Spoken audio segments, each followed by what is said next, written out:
The Green Hornet.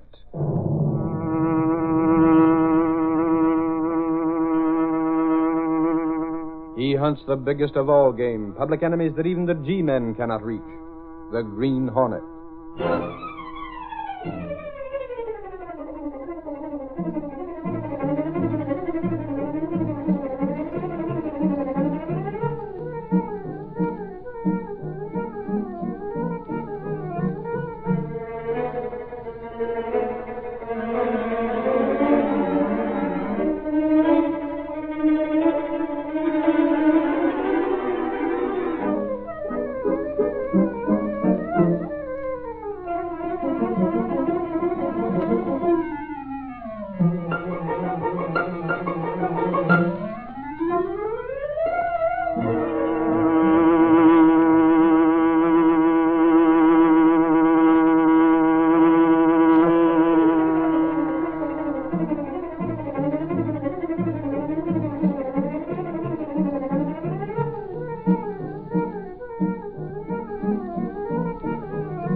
The Adventurer, Pink Lemonade, and Tan Bark. The events and characters depicted in this drama are fictitious. Any similarity to actual persons, living or dead, is purely coincidental.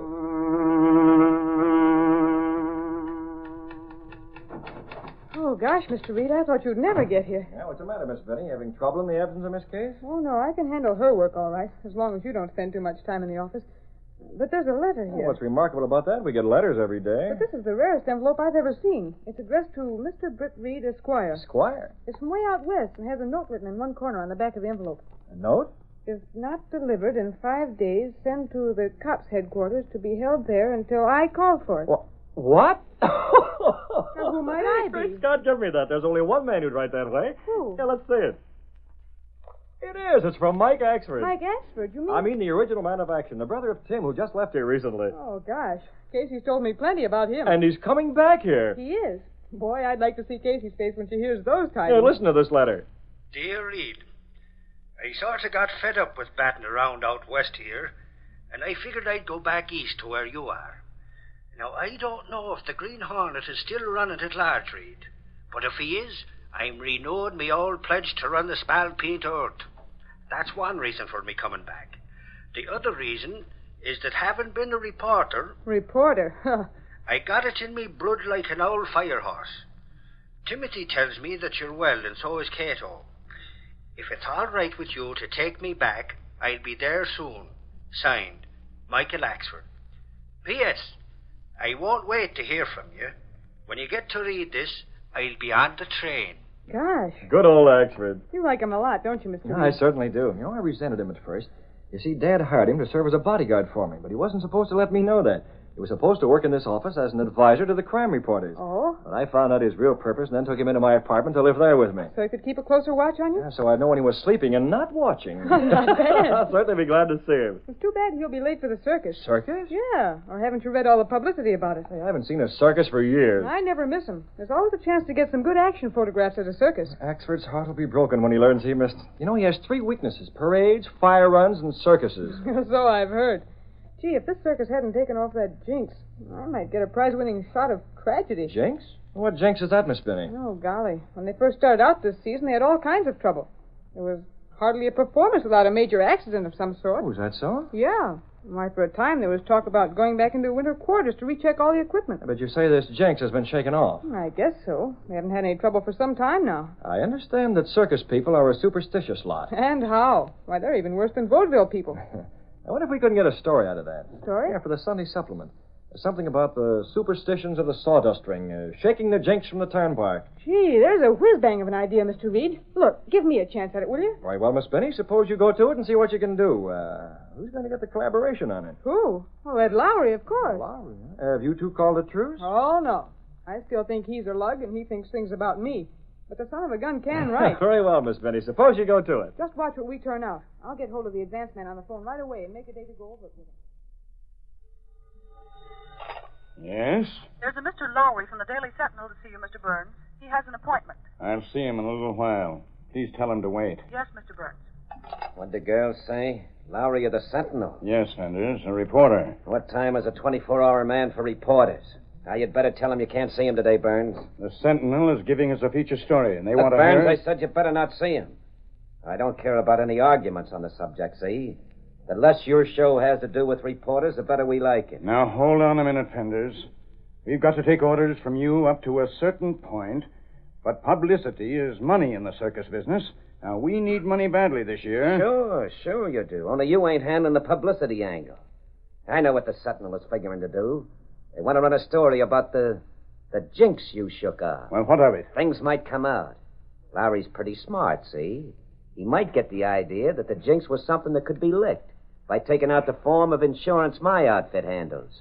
Now, you'd better send word out to the secretary that you can't see him. How did you know about what Lowry came for? Burns, you don't think we're missing any bets, do you? The girl has to report everything to us. Is she one of your racketeering outfits? I don't like that line of talk, Burns. You better cut it, see? Now, send word you can't talk to Lowry. Then we'll go over the books and get a line on what you pay for insurance in this town. You confounded crook. You should know by this time that every crack of that sort costs your outfit dough. I wish Anderson would tell you and your whole gang where to go. Oh, he wouldn't do that. Just think of all the things that can happen to a circus if they don't take the proper precautions. Now, phone the girl, or do you want me to? I'll tell her.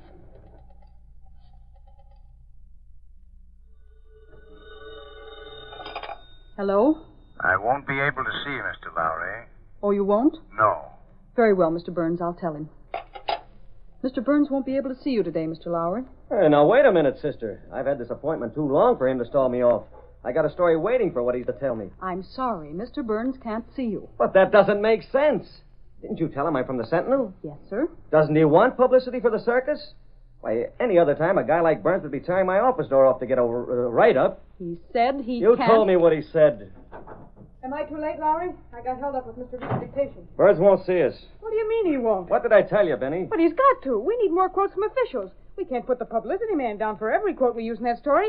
If we wait for the show itself to get to town to land some of the other officials, it'll be too late for our story. You heard what I said. Where's his door? I'm sorry, ma'am. Mr. Burns says Listen, he can't... sister. They say that fools walk in where angels fear to tread. Okay, Toots, here's a fool. You can't... Look here, Burns. I knew you win. You can't put the high hat on when Clicker Benny is... Holy mackerel. What's this interruption mean? Get rid of her, Burns. I must insist Fenders. that you leave. You? For the love of Pete. Fenders. Well, how long have you been out of jail? Are you confounded? Look here, Lowry. Can't you give a man the chance to go straight? You? Well, that's a laugh. What racket are you in now? I'm trying to make a living, that's all. I'm handling insurance. Insurance? Yes, insurance. I paid up for the mistake I made. Now I'm just trying to get by. Mr. Burns will tell you that. I'll bet it's the highest priced insurance Burns ever paid for. How about it, Burns? Mr. Fenders has told you the truth. I know all about his past record and find him a fine gentleman in spite of it. Now, I told you, Mr. Lowry, that I couldn't talk to you. Now, will you please leave my office, or shall I call the police and have you thrown out? Well, I'll be a so-and-so. Come on, Clicker. We can take a hint. Now, I hope you're satisfied. Look here, babe. When did Mr. Fender start peddling insurance to Burns? I don't know. Okay, but I'll bet I could guess. Come along, Clicker. This is something the boss should hear about. Yeah, you're just the guy to tell him. And on top of everything else he did, Mr. Reed, this guy Fenders ran a vegetable racket on the lower market. He did his stretch and got off mighty easy by copying a plea of guilty. And now he's going straight and selling insurance. Insurance, nothing, boss. It's a protection racket. We checked back and found that he started in with Burns just about the time the jinx was shaking off the circus. And that means Fenders and his gang caused all those accidents. Don't you see? Well, I'm not blind, Miss Benning. Oh, I beg your pardon, Mr. Reed. What I mean is, Burns is scared to death of Fenders. You think, then, that the circus is paying Fenders and his gang so they can go on with their big shows without having accidents? Accidents is a good word for it. I'd call it murder. The sort of accidents they used to have don't happen so often. Ropes breaking, animals getting loose, food being contaminated, stands breaking down, tents collapsing. Can't we make a story of it? If we can expose that racket and slap Fenders and his gang back in jail where they should have been put for keeps the first time, Well, think of the scoop it would be. Let's suppose there is such a racket as you two think. I'd stake a month's pay on it. Suppose there is. Suppose we make a play to expose it. Now, what would that mean? We'd only make the racketeers mad, and they might take it out on the circus people. If there's anything of that sort, the law can't do anything without a complaint. Fenders knows that. Sure he does. Burns doesn't complain because he doesn't dare to. If there's a complaint or investigation from another source, the circus folks would pay for it. No one knows how many people might be killed or injured in the tragedy that would follow. Can Fenders get away with that ruthless sort of stuff? Miss Binney, we aren't in the racket-smashing business. We're publishing a newspaper. Sure. Now, look, boss. Lowry, the Sentinel's policy is to publish the news, not make it. Oh. Now, let's get back to reporting, Lowry. And as for you, Miss Binney, I have some letters for you to get out.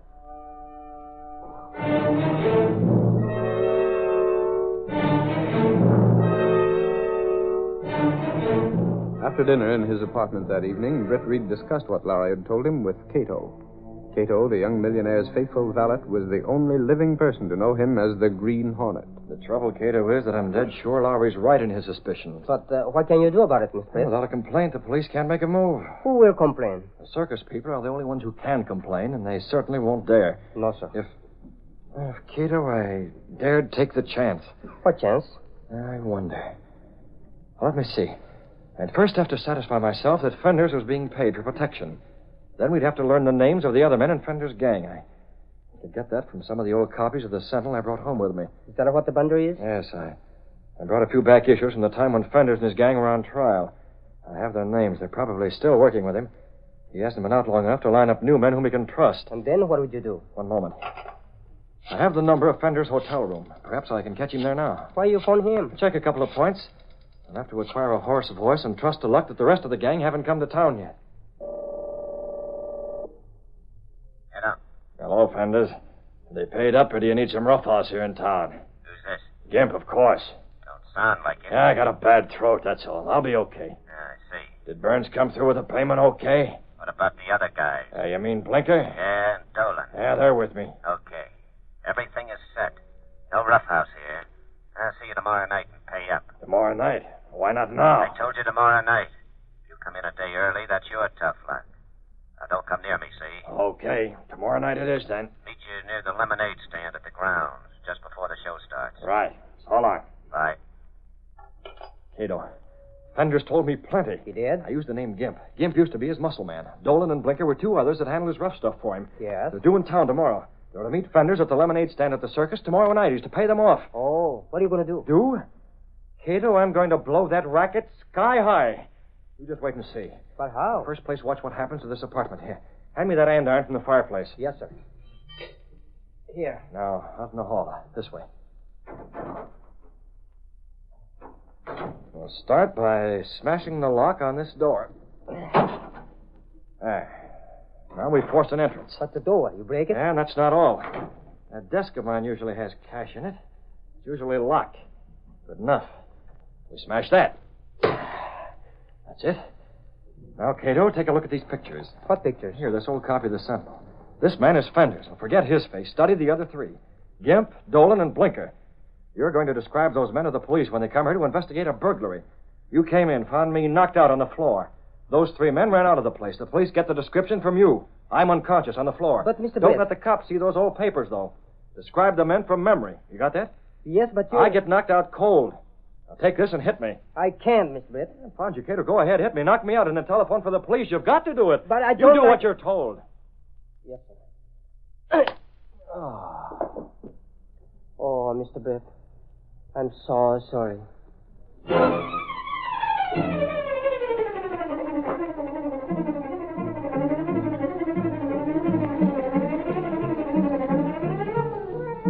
The curtain falls on the first act of our Green Hornet adventure. Before the next exciting scenes, please permit us to pause for just a few moments.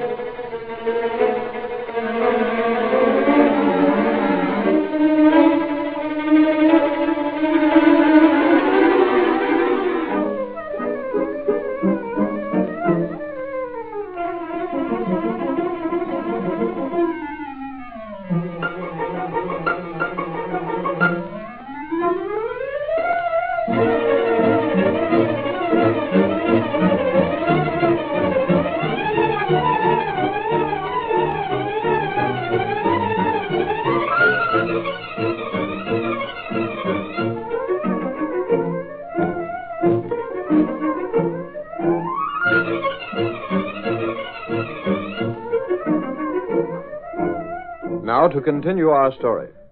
At Britt Reid's orders, Kato, the faithful valet, knocked the young publisher unconscious. Then he called the police. They hurried to the modern apartment, accompanied by Lowry of the Daily Sentinel. There's trouble in the boss's own apartment. The thing might be big time. That it might, Lowry. There's his door. This way. Hello, Kato. Mr. Lowry. That's Reed's valet. You know him, Doyle. Sure I do. What's happened? This way. Hurry. It's Mr. Britt. He's hurt. Hey, boss. Good night. What's happened, Mr. Reid? What hit me? Who busted in here?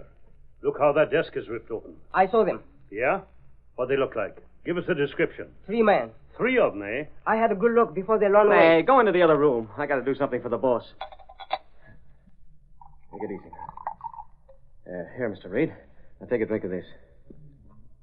My head. You had a hard sock. There's a lump as big as an egg there.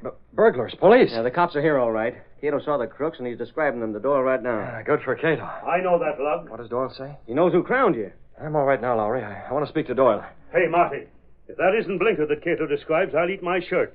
Skip back to headquarters and bring us the gallery shots of Blinker and the rest of his outfit. Blinker? Hey, I remember him. He used to work the rackets with fenders. With fenders, get that? The burn I told you about. Oh, yes. Doyle, the Sentinel played a big part in sending those rats down. This is reprisal, that's what it is. Get those pictures, Mart. I'm on the way, Doyle. Be right back with you. We'll see if Kato can identify them. Kato did identify 3 men whose pictures he was shown.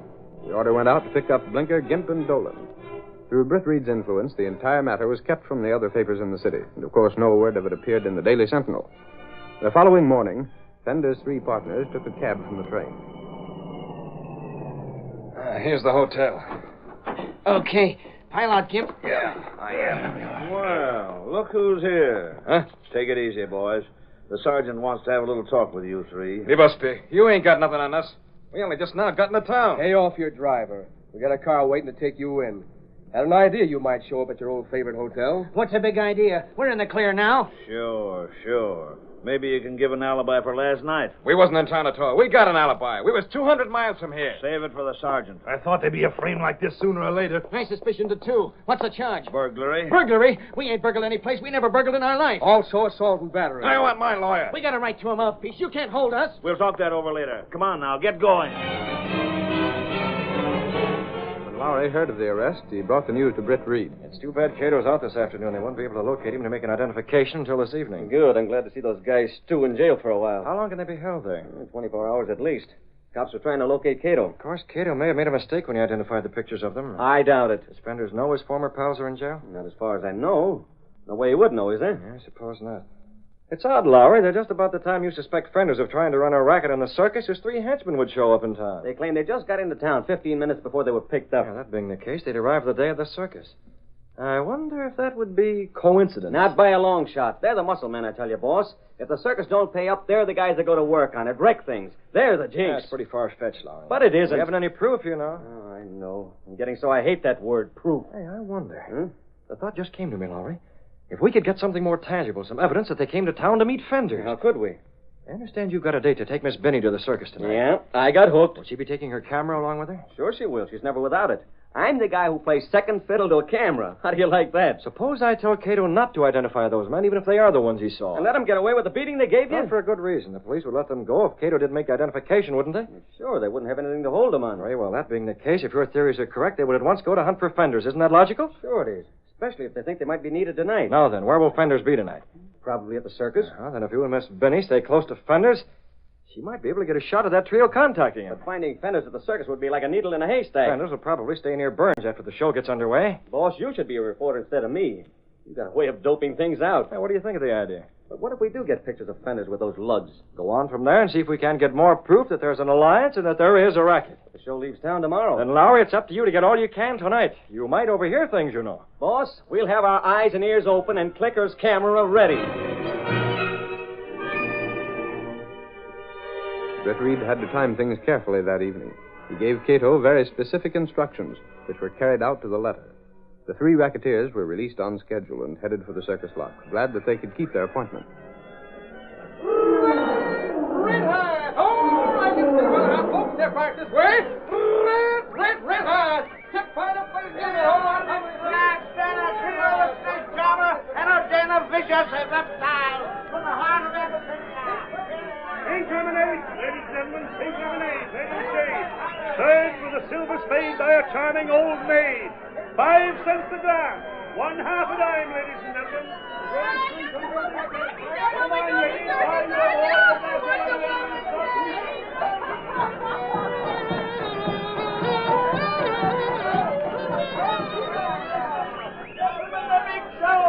The big show is just about to begin. Get your tickets at forward line. Here we go.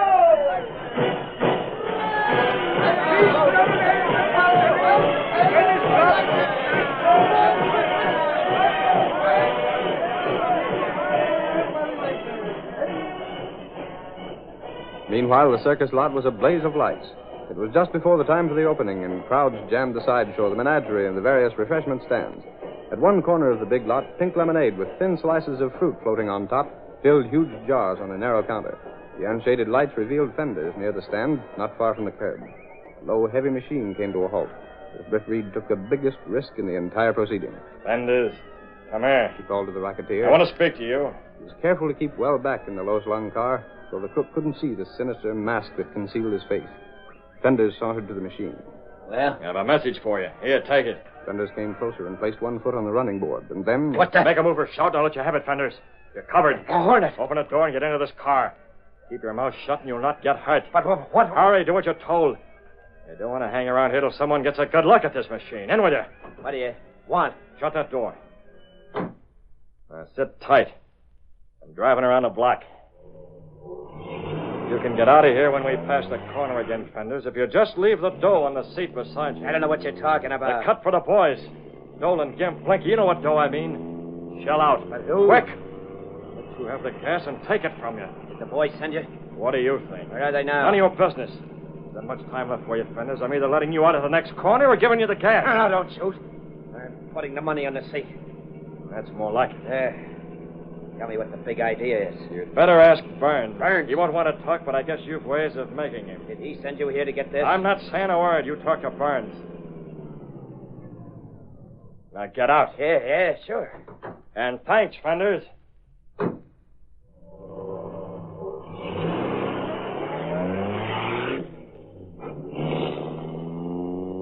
Well, that's that. The only way to get the meat to the top of the stew is to stir things up. Well, now for more story.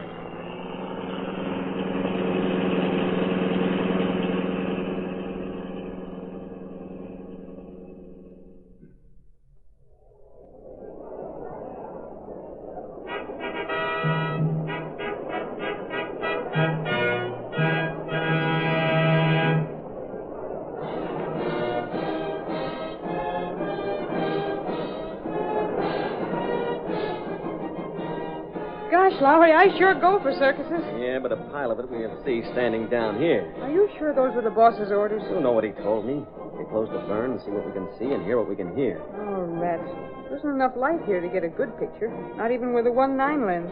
Burns and Fenders have been talking a lot, but I haven't seen anything of those other 3 birds yet. Neither have I. Let's shove over close to them. Maybe we can get a load of what they're saying. Suits me. But don't let them get a load of us, or we'll be shoved into the seats our tickets call for. Either that or outside. But get this, Lowry. Comes the acrobats, and I'm watching the show no matter what goes on. Soft pedal. Walk backwards. I tell you, I don't know a thing about it, Fenders.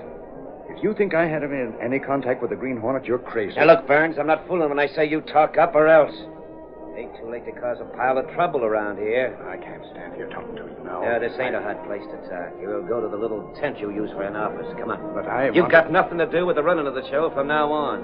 Just step along or else. Get that, Benny? Meaning we go alone? And how? You heard him mention the Hornet. An acrobat's coming up. Oh, darn.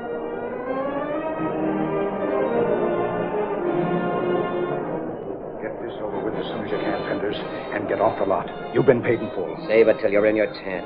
Right over here. Yeah, I know. What are you 3 doing here? Hello, Fenders. Gimp. It's us, all right. Dolan. Blink. What? We was told to come to Mr. Burns' tent and wait till you come in. Who told you that? The guy at the lemonade stand had a note for us. How about it, Fenders? Where's the dough? That's what I'd like to know. What do you mean? The Green Hornet took it. What are you handing us? Come across, Fenders. We want the cash we got coming. What are these hoodlums talking about, Fenders? None of your business. This is a personal matter. Well, And what do you know about the Green Hornet? We've already thrashed that out. I don't know a thing. What sort of a stunt you pulling on us? First we're framed for a robbery and stuck in jail. Then we're out and find we don't get paid off. We get our dough or else. Listen, Burns, get this straight. It's from us three to you. Fenders ain't nothing but the front man. We're the guys that can give you the real protection. You pay us direct, see? You're the ones who do the damage if we don't pay up? Now you got it straight. We don't need Fenders no more. Stop see? talking yourself into jail, you confounded fool. Keep out of this, Fenders. I won't. I'll keep you out there. Wait a minute. Stop this roughhouse. That'll hold you.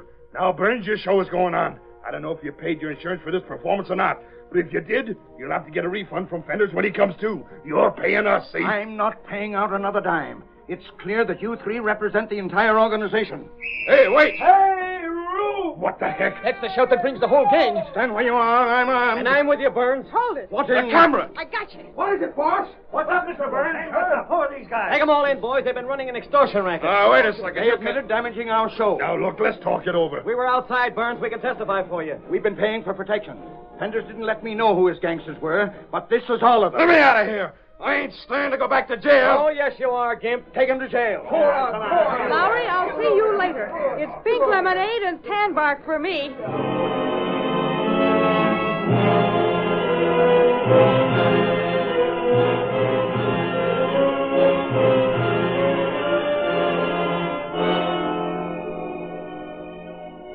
Kato, I have the names of some people who were injured when Fender's gang tried to wreck the show. Yes, Mr. Britt. Well, divide this cash we took from Fender's and send it to them. Very well. You take care of the details, Kato. Just send the cash to them.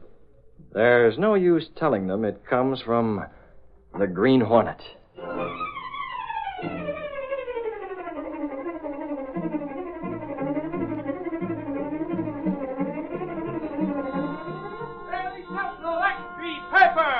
Extortion racket exposed.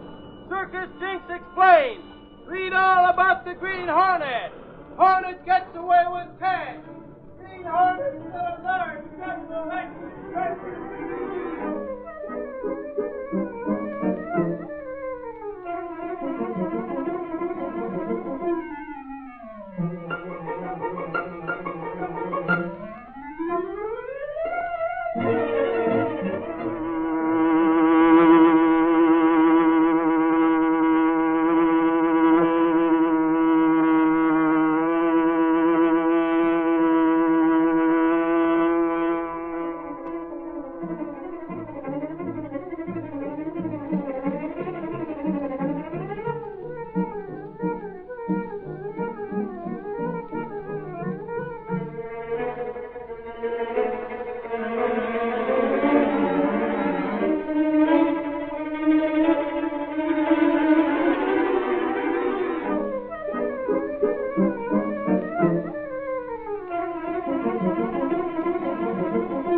The story you have just heard is a copyrighted feature of the Green Hornet, Incorporated.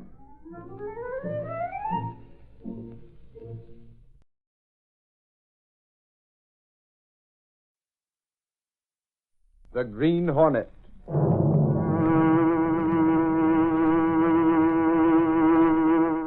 He hunts the biggest of all game, public enemies that even the G-men cannot reach. The Green Hornet.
The adventurer, bait for a two-timer. The events and characters depicted in this drama are fictitious. Any similarity to actual persons, living or dead, is purely coincidental.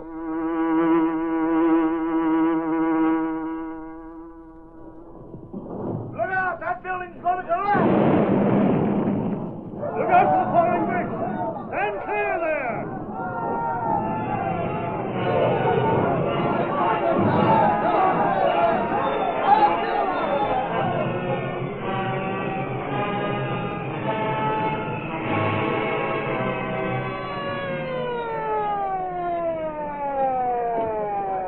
Let me through. I'm the working press. Stand back there. Let the doctors through. I said that concrete was wrong. This has been a murder job from the start. That's political craft for you. Who saw it happen? I did. I was right here. I want you to come to the office of the Daily Sentinel with me.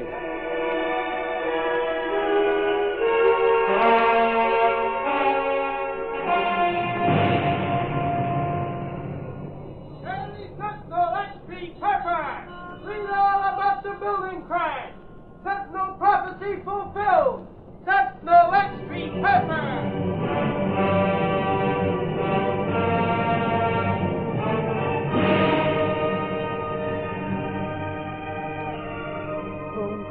Phone calls. Good gravy, Lowry. I bet I've had a dozen phone calls in the past half hour about that building that collapsed. I can't give those people information. Well, then tell them so, Clicker. That's what you're here for. I'm here to fill in as Mr. Reid's secretary while Casey's on vacation.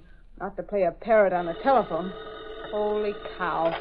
Mr. Reid's office. They told me in your general office that you had no list of casualties on that cave-in. I know you must have. I'm sorry, but what the city room told you is correct. But I don't We understand. have no information. I am sorry. One more call and I'll go wacky.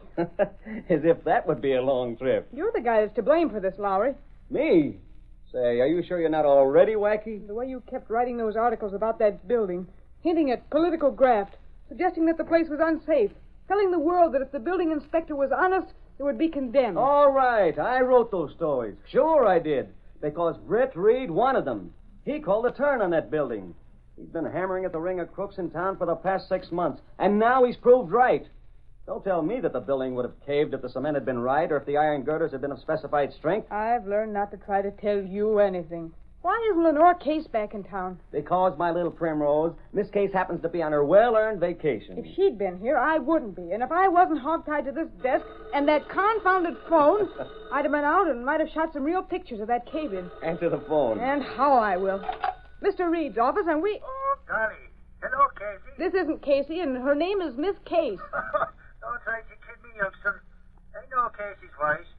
This is me. Oh, so this is me, huh? Well, what about it? Holy crow, don't you recognize me voice? It's Michael Axford. Mike Axford? Is he in town? Yeah. How's everything at the office these days? Look, Axford, Casey's on a vacation. My name is Benny, and I'm filling in. Oh.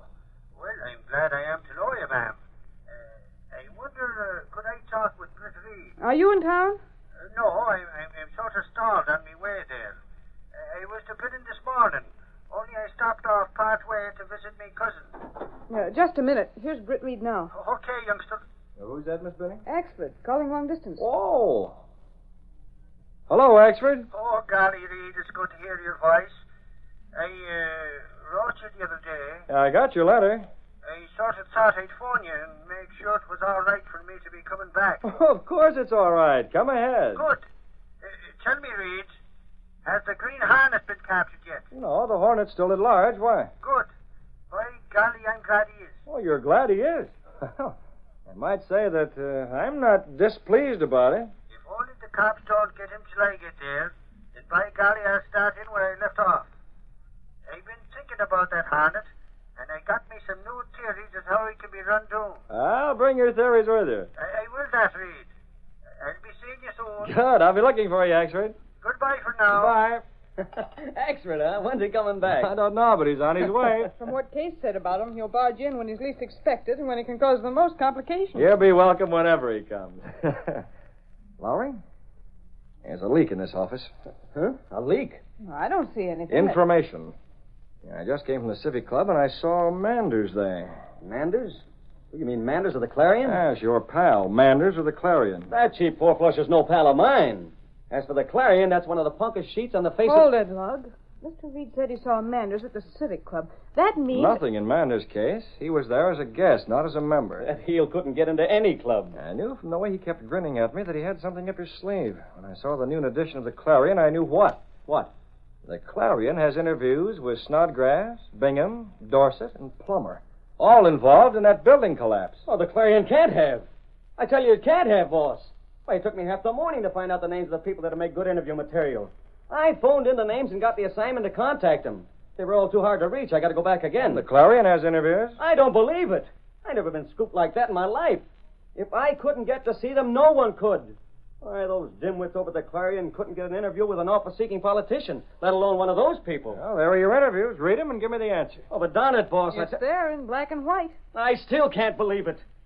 Say, you said something about a leak in this office. Exactly. This isn't the first time the Clarion has had information that I thought was exclusive with us. How'd they get those names? Well, that's it, Lowry. How? Someone was on the line listening in when I called you. That's the only answer, Lowry. By thunder. Clicker Benny. Don't you look at me, you ape. You knew about those names. Sure I did. Now tell me I blabbed and I'll wrap this inkstand right around your neck. That'll do. Oh, I'd like to know who squealed.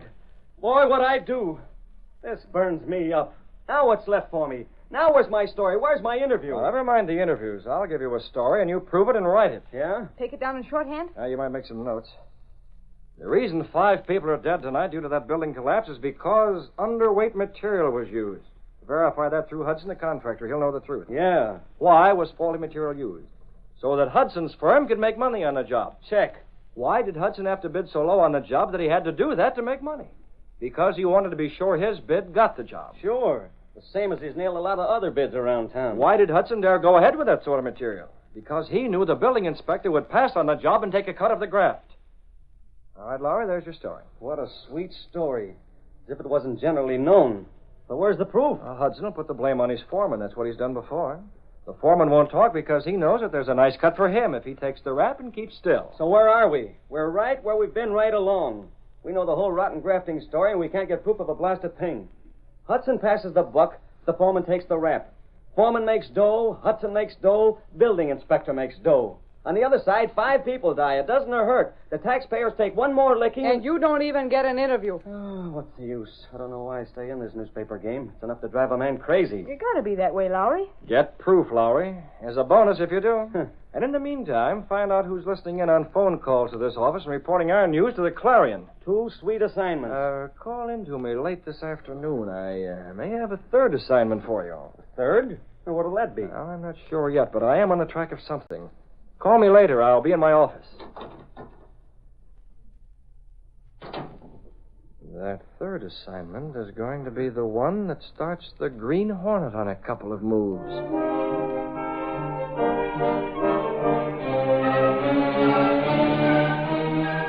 At the office of the Clarion, mid-afternoon of the same day. Sit down, Porter, and I'll have a check for you in a few moments. I've got to hurry and get back to the Sentinel, Mr. Manders. They're short-handed right now. What's wrong? Can't Reid get men to work for him? The kind of men he wants are hard to find, I guess. That's why I wouldn't want it found that I'm double-crossing the paper. Don't worry, Porter. It won't be found out. I've got to be mighty careful. If anyone saw me coming in here, Well, maybe better if we send the dough to you after this. It would be, Mr. Manders. Much better, and... Well?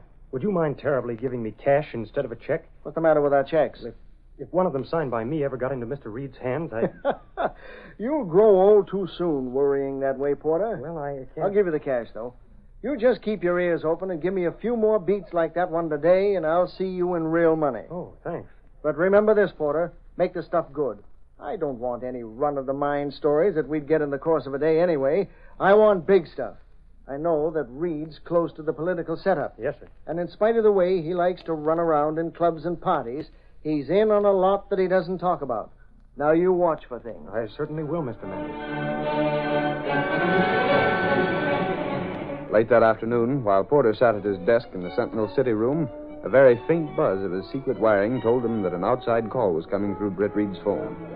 He listened, making believe he was making a call, and heard Lowry. You said to call in, boss, and you might have a 3rd assignment for me. Yes, Lowry, I do have a special assignment. It's been checked and proved and verified in every detail. You don't mean to say you got proof on something? That's just right. I'll take the chance on it being authentic, Lowry, and you can wrap out the story and leave it in my desk. I'll drop back this evening. I'd like to look it over. Fire away, boss. Oh, wait. Maybe I better come in and get it from you. I'll not be here. I'm leaving my office at once. Now, here's the angle. That Filbert building, it was completed only a short time ago. Yeah, I know the place. They're renting the space in it right now. Well, got this. The fire sprinkler system in there is a dummy. Huh? A dummy? There are the automatic sprinkler outlets, and they're supposed to let the water out in case of fire, but they don't mean a thing. Holy mackerel, that's a Lulu of a story. Now, what can you do with it? Do with it? Why, say, that'll rock the city. That's something that can be checked on. It's been checked on. Never mind any further proof. Just write the story. I'll give it an 8-column head and give you a byline. Swell! Hot dog! Why, if a fire broke out in that place, there'd be the devil to pay. Yeah, of course there would. I'll look for your story on my desk tonight. But can't we make the next edition with it? Yeah, we have an exclusive. I'd prefer to wait and make sure it's handled as I want it handled. Okay, boss, whatever you say. Dummy sprinkler system, Filbert building. Manders must know that. Must know it. Hey, Porter, where are you going? It's not quitting time. I have a headache. I'm just going to the drugstore for a bromo.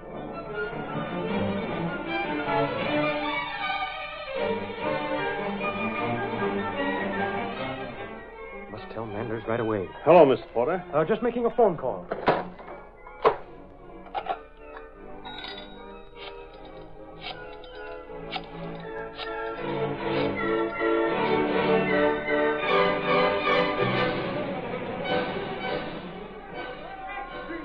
Read all about the Filbert building. Taxi, sensational revelation. Filbert building story, Clarion Extra. Clarion Extra, Clarion. Clarion Extra, What is it, Miss Britt? The Clarion's out with an extra, Kato. They beat the Sentinel again. They have? A story that Lowry is doing is already finished. When he hears that the Clarion's on the streets with it, he'll be fit to be tied. But you're not angry? Oh, not at all, Kato. In fact, I wanted the Clarion to run that story. I wanted the story run in spite of the fact that it's not true. A double-crosser in the Sentinel office has been a great help to the Green Hornet. The Hornet? Exactly. And tonight I'm going to make a couple of phone calls. Yes, sir. And then we'll move out. I want the mask and the weapons as usual. And the car? The car and the smoke bombs. Lots of them. This will be a night that'll be a regular July 4th celebration with fireworks. How is that, Mr. Red? You'll see, Kato. Get ready for action while I step down to the corner and make some phone calls from the pay station and the drugstore. And, Kato, be sure to bring some of the seals of the Green Hornet.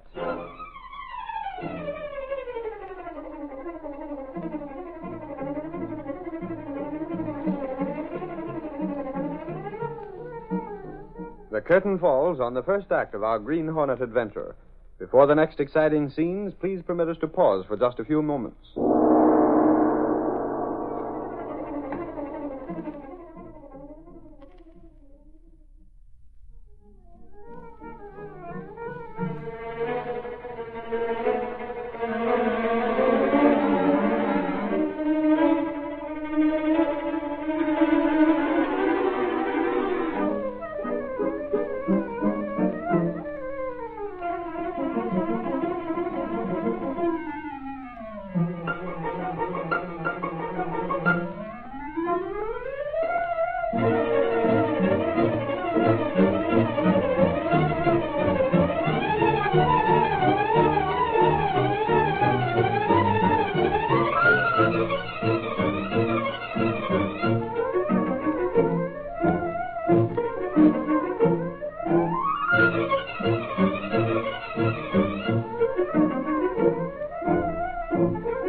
Now to continue our story.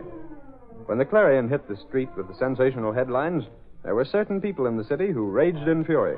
One of these was Lowry. Of all the dirty double-dealing, two-timing, double-crossing... He raged up and down the city room, speaking for the benefit of everyone who cared to listen. I told the boss. I wanted him to smash that story in the next edition, but he wouldn't do it. He wanted to wait. He wanted to edit it. Well, he waited all right. He waited too long. Now, relax, Lowry. Relax. Relax? If you know the way I worked over that story, one of the best I ever turned out. A wow, a humdinger. It can't be true. It's too far-fetched. Don't tell me it can't be true. The boss himself checked it. Do you think Reid would tell me to write it, to run it, to give it both barrels, otherwise the works if it wasn't true? Don't ask me, pal. Don't ask me.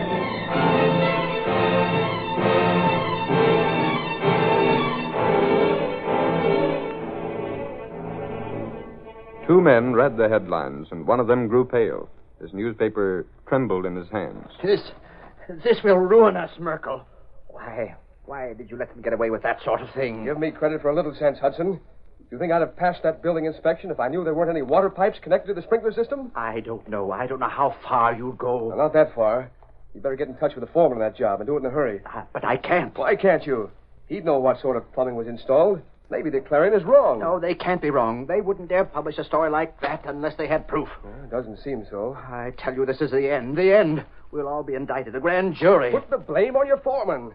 Get hold of him and fix him up. But I've already sent him out of the city. Don't you see? He's gone. I had to get him away so he couldn't be questioned on that other building, the one that collapsed. We've got to think fast on this. We'll have until tomorrow morning. Then they'll be storming the doors of our offices. They'll want to know how I could have passed the building on my inspection. You can blame a subordinate for that, can't you, Merkel? No, I'm responsible for everything that's inspected. We've got to find some way. We've got to. Seems to me there were water pipes in the Filbert building. Did you see them? Did you? Well, no. You know how I make the inspections for your jobs. This exposure coming right after that collapse. Merkel, what's to be done? Think. We've got to think.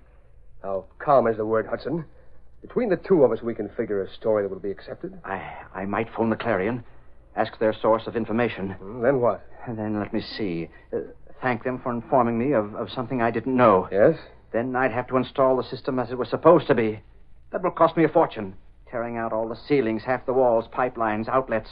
15 stories. Cost a fortune. Money's nothing right now, Hudson. We're trying to stay out of jail. I wish we could reach the foreman on that job. Don't you know where to locate him? Maybe long distance. I've no idea where he is, Merkel. Not the slightest idea. I paid him and told him to skip and stay away. Alibi. Fall guy.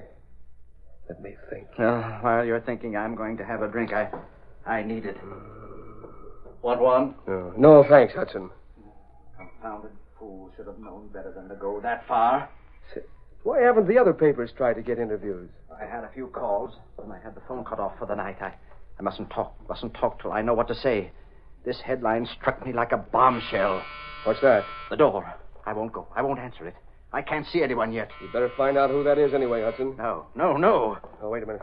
I'll have a look out the window. I don't care who it is. I won't see them. That's a telegraph boy. Telegraph messenger? Yes. Well, I'll get it. It might be important. Calm yourself. You're getting yourself into a bad shape. There's a way out of this. There's always a way. Telegram from Mr. Hudson. Oh, very well. Sign here, please. All right. There you are. Who's that from, Hudson? I'll know when I've opened it. Anything bearing on this problem? It might be. It's from the night man at the Filbert building. Yeah? What does it say? He has important information for me. He asks me to come and see him as soon as possible. He does? What's he know? I don't know. Tried to reach me on phone. Couldn't do it. Come along, Merkel. We'll go and see him at once.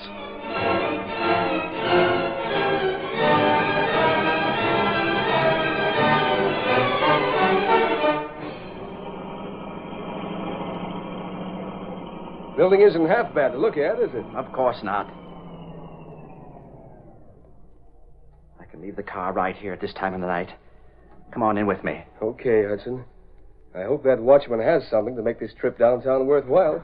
The place isn't renting as it should. That's no worry of yours, is it? No. Bank's carrying the paper on it. No worry of mine. Funny thing. What's funny, Merkel? Front door's wide open. That doesn't seem like a smart thing to do. None of our affair. Come on inside. Where's the watchman? Hello. Is there anyone here? Don't answer. Mighty odd. Why isn't he here looking for me? Well, maybe he's in the basement. Or maybe ringing his boxes. Hello, Morris.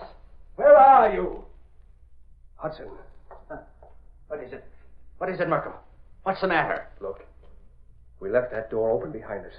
It's closed now. Who closed it? Hello. Where are you, Morris? Someone had to close that door. It was braced open. Oh, I wish this corridor had some lights on. Merkel, I feel something due to happen. I know it. There's a light in the elevator down the corridor. Maybe the watchman fell asleep there. Maybe we should leave. Come on, we'll take a look at the elevator. I don't like this, Merkel. I tell you, I don't like it. Dark here. Yes, but there's the elevator right ahead. Yeah. Hello! No answer. Building this size at night, vacant. It's creepy. Merkel, look. The elevator. What? Good heavens, a man on the floor. Dead. Morris is dead. Who did this? We'll be accused. We're here. We'll be accused of the murder. Now, wait. Let go of my arm. I'm getting out of here. Let me go, Merkel. I won't stay here any longer. This is more than I bargained for. We don't know that he's dead. Wait till I have a look at him. Don't touch him. Don't touch him, Merkel. Take it easy. Well, this man isn't dead. Dead? Are you sure? Certain. His pulse is steady enough. There's no mark on him. See, he's breathing. Well, he's just fallen asleep. Maybe he's been drinking. That's different. Maybe that's it, huh? Quite likely. That's why he didn't answer me. You're covered, both of you. That mask. Don't shoot. Don't shoot. Wait, listen to me. The Green Hornet. Oh, no. No, don't tell me. Don't say that, Merkel. Not him. Your friend is right, Hudson. What do you want? What are you doing here, Hornet? Settling a few old scores, that's all. With both of you. You, Merkel, are the worst. That's why you're getting the worst punishment. Me? No. You neglected your inspection. This building has no fire protection. That's why I brought you both here. But wait, Hornet, let me explain. Close that door, Hudson. Let me... Close the door you're at. Yes, I am. There, now, what do you want? Now we're going up. Up? Where? To the 8th floor. For what? I said up. Pull the lever and be quick. Put that gun away. I did what you asked. You better keep right on doing that. You two have gone too far. What are you going to do? You'll find that out soon enough, Merkel. Too soon. Here's where we get out. I opened the door. Don't jab me with that gun. Straight across the hall. You'll find the door of that office open and the lights on. There we are. This is a nice, cozy little place, very well suited for the purpose. What's this room for? They put a lot of waste paper and excelsior in here, Hudson. Highly inflammable material. Perhaps if you knew who I was, you'd realize my motive for what I'm going to do. There are a lot of people who've paid in pain and with their lives for the racket you two have carried on. Now it's your turn to pay. Oh, no. Merkel, you get the works like this. No! It's gas, Merkel. Oh, what have you done to him? That fixes him. Yes. If the sprinkler system in this place worked, Hudson, you'd have nothing to worry about. The fire that's being started in the corridor wouldn't follow the trail of oil along the floor and beneath that door, and it'll hit this room. If it did, the sprinklers in this room would automatically open with the heat and extinguish the blaze. Fire? No, not fire. Don't. You can't. Oh, yes, I can. The fire has already started, you see, Hudson. There's smoke coming through the door. I see it. Of course there's smoke. Let me out. I'll die. You'd like to save your life, eh? I told you that Merkel was going to get the worst. He's a public servant. He has a public trust, and he betrayed that trust. He won't have a chance. But my life. There's a full confession of your racket on that table. There's a pen beside it. Sign that. It tells all there is to tell. Confession? You've not much time to make up your mind. The smoke is getting thick. This means jail. I can't sign that. I can't. That's up to you. Now, wait. Don't shoot. Don't shoot me yet. I don't propose to be trapped in this building. It's a fire trap. I'll sign it. This smoke. This smoke. Hurry. There. Thank you, Rat. Now you can have the same as Merkel. You double-crossing. You had this coming. That'll hold them both. All right, Kato, good enough. Never mind starting any more smoke bombs. We've got to get the name of Britt Reid beyond any suspicion. Yes, Mr. Red. Set fire to some of that stuff, just enough to start the sprinklers working. Very well. They'll think when they recover that the Hornet intended for them both to die, but that the sprinkler system did work and saved their lives. Yes, sir. Then the story will go out that the Hornet was misled by the Clarion and his murder plans failed. Yeah, that's right. Stand back. Fire's going pretty good. Maybe too good. Oh, wait. Better have the fire extinguisher ready just in case. Never mind. There goes the sprinkler. Now to get out of here. We have his full confession involving most of the rats who worked with him. He'll pay in full, Kato, for what he's done. Even though the sprinklers in this building are all right. Yes, sir. Let's get out.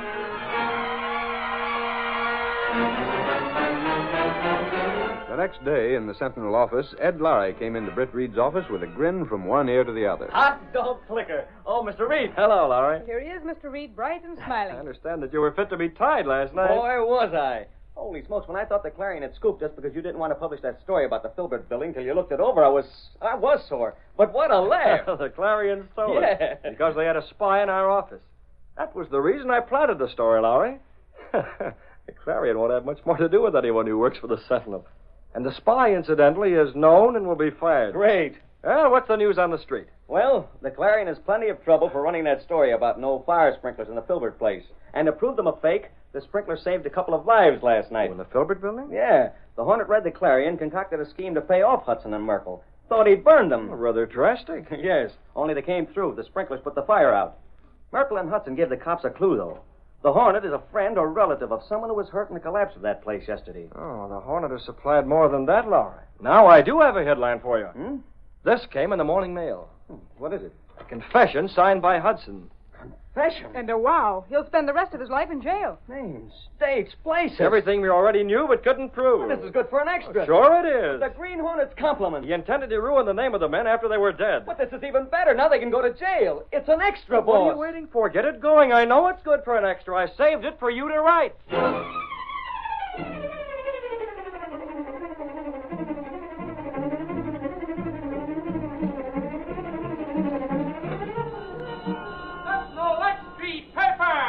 Green Hornet fails in murder try.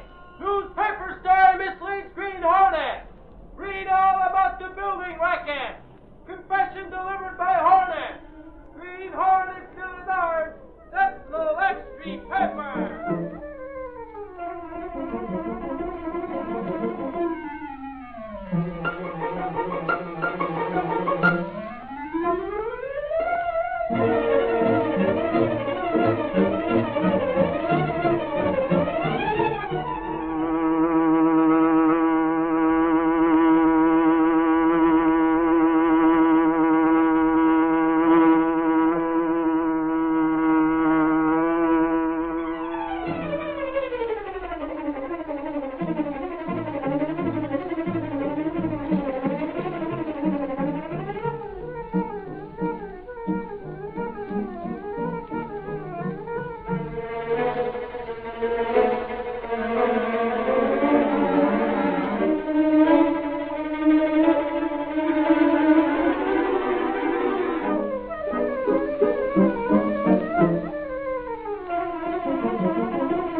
The story you have just heard is a copyrighted feature of the Green Hornet Incorporated.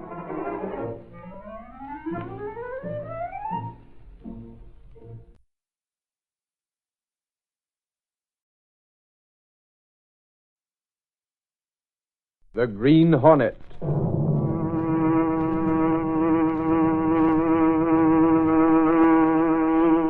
He hunts the biggest of all game, public enemies that even the G-men cannot reach. The Green Hornet.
Adventurer, Pavement Condemned. The events and characters depicted in this drama are fictitious. Any similarity to actual persons, living or dead, is purely coincidental.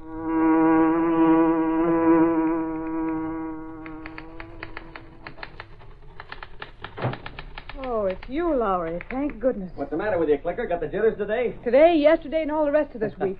Oh, gosh, I'll be glad when Casey gets back from her vacation. What's the matter with you? Is it more than you can handle to be the secretary of the publisher of a newspaper like the Sentinel? Ha! That's a laugh. Where's Reid? Don't ask me. He stepped out last night, and that means sleeping in this morning. That'll all change when Axford gets back here and moves into his apartment with him. It's that guy Axford that's giving me the jitters.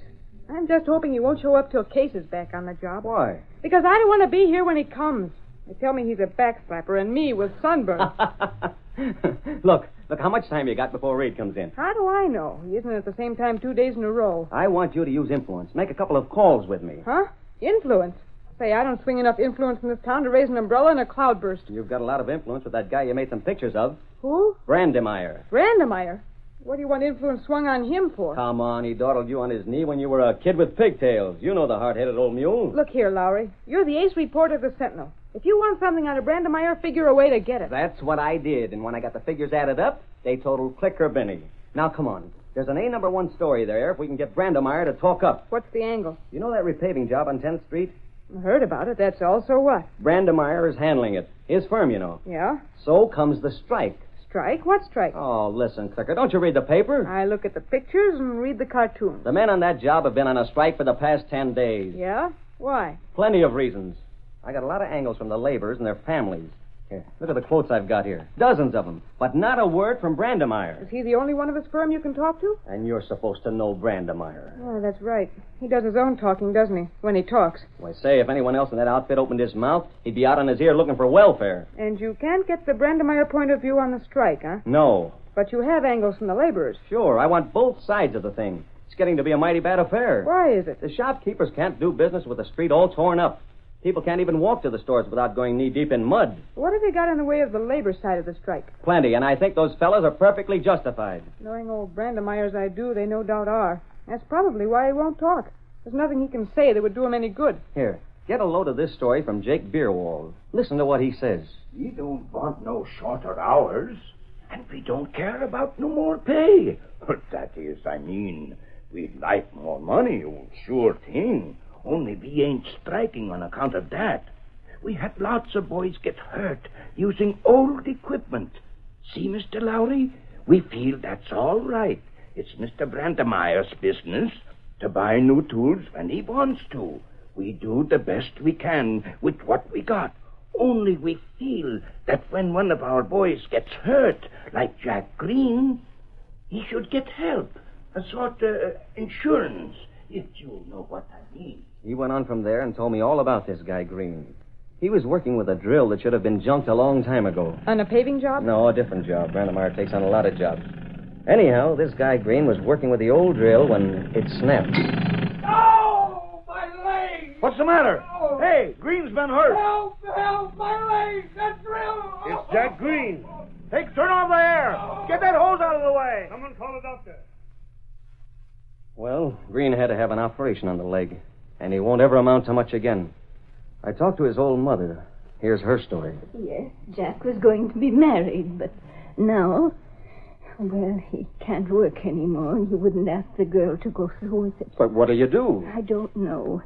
We don't have much. This little house my husband left is mortgaged. Jack didn't have very much saved, and I suppose the doctor bills will take all of that. Oh, that's tough. But surely you can do something, can't you? Do what we've always despised. I've never in all my life taken charity. I don't want to take it now. Neither does my boy. But we have no choice. Won't the firm he worked for help out some? Brandemeyer? That tight-fisted old miser. He makes everyone who works for him sign a paper that they take the jobs at their own risk. Wasn't there any sort of insurance? No. Well, Clicker, that surprised me. I thought there had to be some sort of protection. Me too. How does Brandemeyer get around the compensation angle? I asked the old lady that, and she told me... But he has a system of subletting the contract. My son became a sort of contractor, you see. He agreed to see his part of the work done for a flat price instead of working by the hour or the day or the week. I don't understand much about these things, Mr. Lowry. Well, it had me beat, Clicker. Seeing that brave old lady, knowing that she hasn't a thing to look forward to now, knowing that her son is maimed for life, Well, I'm tough, but I can't take much of that sort of thing. But was she right in what she said about Brandemeyer? Yeah, I checked with the lawyer, and Brandemeyer is legally all right. It works out this way. If I hire a guy to wash windows at so much an hour and he gets hurt, I have to pay damages. I've hired him. But if I make an agreement where he's to wash all the windows in the house for a flat sum, then he's made a contract and he's a contractor. Then if he's hurt, it's his own tough luck. Not much sense to the distinction, is there? It's law. Sometimes I think there's not much sense to law. The lawyer couldn't put it as simply as I did. He spent half an hour and used a lot of 4-bit words and talked all around the bush. Don't they love to? But that's the meat of it, and that's why the strike. The laborers are absolutely right. But do you think Brandemeyer will meet them halfway? And now you want a statement from Brandemeyer, huh? Yes. What's it worth? Worth? You can't get it, and I can. What's it worth? Why, you gold digger. Okay, Lowry, then scram. I got to do some letters for the boss. Now, wait a minute. My busy day. Breeze, will you? What do you want for a statement from old Brandemeyer? Freedom. Huh? Look, Lowry, for 2 weeks I've been chained to this office. I haven't taken a picture for so long I don't know a time exposure from a 1.9 lens. You find some dame to fill in here so I can get outside for the rest of the week, and, brother, you'll get your statement from old hardshell Brandemeyer. Is that all you want? Yeah, that's all. Sister, you can consider yourself talking to Brandemeyer. Now, that's no way to talk to me, Mr. Brandemeyer. There's no argument about it. I won't be told what to do by the men who work for me. And that's your final statement? Yes. No. It's not a statement. Confound it, Marjorie. I can't keep it in mind you're working for a newspaper. They call me Clicker now. I'm not making a statement. But you just said you wouldn't take dictation. Ooh, how I hate that word. From your employees. And that's a statement. Not for publication. Now, look, Mr. Brandemeyer, isn't it possible that you might have the wrong slant? No. But if you I said no. I founded the business. I made it what it is. I hire men to do a given thing for a given price, and they can do it or not do it. But right now, they're not doing it. Well, then let them go hungry. I tell you, Marjorie, when I was younger... Don't tell me. Things have changed since you were younger, Mr. Brandemeyer. My attorneys tell me that I'm protected. There's nothing these men can do. I won't be coerced. You won't be coerced. Is that a statement? No, confound it. No. Oh. I thought you just dropped in to say hello. Well, I said hello, didn't I? Yes. Then I may as well be going. One thing. I don't like your working for a newspaper. Blasted, Marjorie. You used to be a nice little girl. Used to be? I like that. Now what are you? Going around trying to tell men like me we don't know how to run our business. Trying to make us make a statement. How would you feel if you had your life savings sunk in a shop on that street that's all torn up, and a stubborn, mulish man was determined to keep the street torn up so no customers could reach you? Don't you call me names. I'm not. You call me a stubborn, mulish man. I did nothing of the sort. I asked you how you'd feel if a stubborn, mulish man wrecked your business. You said... Get out of here, Marjorie Benny. Get out of here. When you've let that confounded newspaper business come in and see me again. And if you want a job, I'll give you a decent one. Not typing. Typing, yes. Like fun, you will. Now look this way, quick. Huh? There. Oh, boy, that's swell. You took my picture. Yep. And, gee, you had the greatest snarl on your face I've ever seen. Get out. Get out of here. Goodbye. And remember, I've made no statement. That's what you think.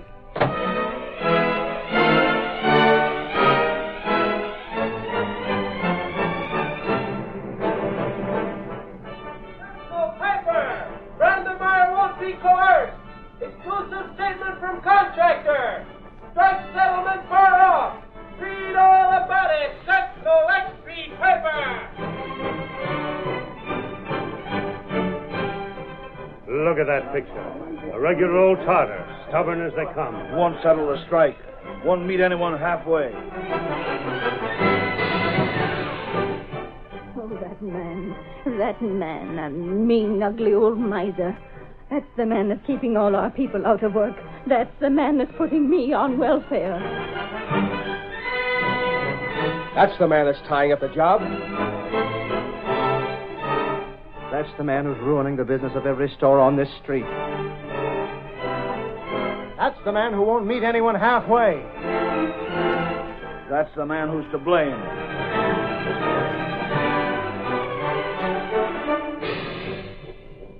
Well, that's him, Mr. Reid. And there isn't a blame thing that can be done about him. So that's the picture Clicker Benny took. Well, the girl is good, isn't she? Yeah. You saw his statement? How'd you get it? I didn't. Finney got that, too. That dame's got a way about her, boss. Doggone it, she gets around. It's too bad she can't figure out some means of making Brandemeyer come down to earth and listen to reason. It can't be done, boss. That strike will last from now on. Lowry, isn't it possible for the city to order some other firm to take over the job and repave that street? No. Well, why not? Oh, Brandemeyer's protected himself from every angle. He's too smart. Confound it, that street work must go on for a good many reasons. Sure it We've should. lost advertising through those firms.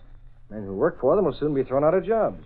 If Brandemeyer keeps on till he beats those men of his and they have to go back to work, He'll set an example for other men of his type. Thank goodness there aren't many of them. Just what is the big issue? Well, the men want some form of protection, that's all.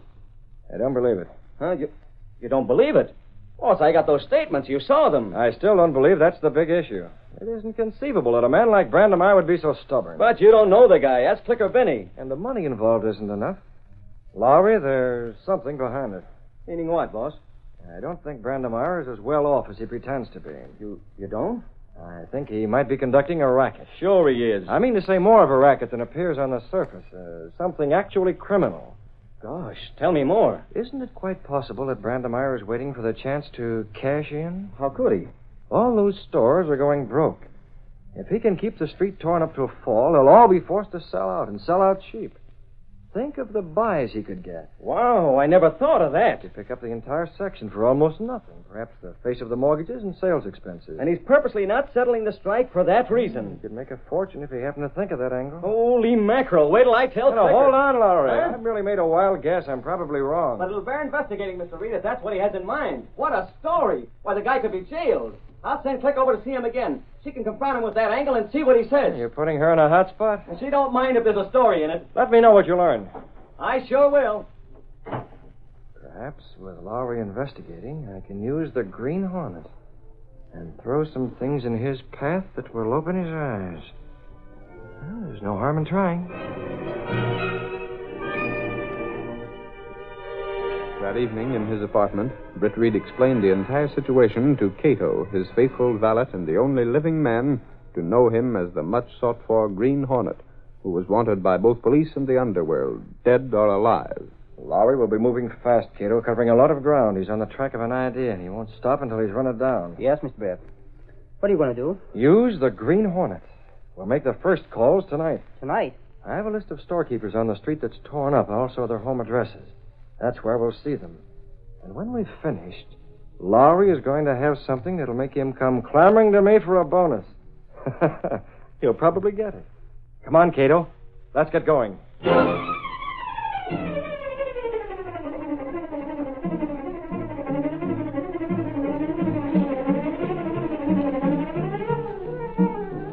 The curtain falls on the first act of our Green Hornet adventure. Before the next exciting scenes, please permit us to pause for just a few moments.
Now to continue our story.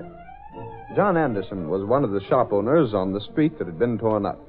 His face was drawn and haggard as he bent over a library table covered with papers upon which he had been figuring. Pavement Condemned. That's the whole story, Jane. We're licked. John, you can't be. Not yet. We might as well face the facts. The committee of men on the street is investigated, and there isn't the slightest likelihood of that street being repaired for a long time. I have enough cash to carry through until the 1st of September, then we can close up. But what will you do? I don't know. Jobs are scarce. You're not trained for anything. You started your furniture store and spent half your life making it what it is. I may be able to land a job in one of the department stores as a furniture salesman. That's about all. Jane, we've got to face the facts. Now, I'll do whatever you say. Close up now and have a couple of hundred left, or hang on till we have to close up in the far-fetched hope that this devil will meet the laborers and settle the strike. There doesn't seem to be any point in trying to hang on, does there? None whatsoever. If there was any chance of the pavement being fixed... The men discussed it. They tried to meet with Brandemeier. They talked to his laborers. They saw the city council. They met with the district attorney. Nothing can be done unless Brandemeier himself agrees to meet his men and settle a strike. Then, John, let's fold up. It's all we can do. What's the matter, dear? Odd. I thought I heard someone moving in the other room. There's no one here. I let the maid go a week ago. Imagination, I guess. Worrying so much that I'm... Wait. Did you hear it? Yes, I thought I heard someone. I'd better have a look. Maybe a thief. Stand where you are. What in the world? Mask! Don't be alarmed. What do you want? John, that mask. I've seen pictures. That's the Green Hornet. The Hornet? That's right. And you'll be glad I came here. What do you want? We've nothing to steal. I'm not here to steal. I'm here to tell you how to take a sign off your business street. Sign? What sign? The sign that reads Pavement Condemned. What? If you hang on, you'll lose everything you have, Anderson. And if you close up, you'll still lose your store. Isn't that true? But what have you to do with it? You want that pavement repaired, don't you? Naturally. And you can afford to spend a few hundred to have it repaired. A few hundred? What are you getting at? Can't you? Yes, of course. I mean to say, if it's repaired, then we can do business again. Things can get back to normal. People can get to our stores. That's all I wanted to know. How much shall I put you down for? Put me down for? $500? But how... Never mind the questions. If the cash is big enough, the pavement will be repaired in double quick time. Is that man Brandemeyer behind this? If you ask too many questions, you'll lose this chance. If each of you men kick in with cash, you'll get results. So you're the one who's holding up the work? Me? No, not me. You work for Brandemeyer? I work alone. How much cash are you kicking in? Well, what assurance... Anderson, you pay up and trust that what I tell you is right. Don't pay and go broke. You can take your choice, but make it fast. I have other people to call on tonight. I'd like to think it over, to talk to some of the other men. And bring in the cops? That's the quickest way for you to be dead certain you'll never stage a comeback. No, I give you my word. I'll keep it confidential. Your word? My word. My contribution alone would be nothing for you. If the other men will contribute, I'll do likewise. I'm calling on the other men. Well, if Wait 1 hour, and then you can phone some of your friends and discuss the matter. Bring in the police or newspapers, and you know what it means. I gave you my word. Very well. You'll hear from me again, Anderson. Perhaps tonight. Jane, I wonder, do you suppose that... I'm for gambling with the Green Hornet. You mean that... I mean for you to pay and see what happens. If the Hornet can bring anything to bear on Brandemeyer so that paving will be fixed, it's worth what it costs. Don't you see, John? This is our one chance, the first ray of hope we've had. I'll wait an hour and then call some of the other men.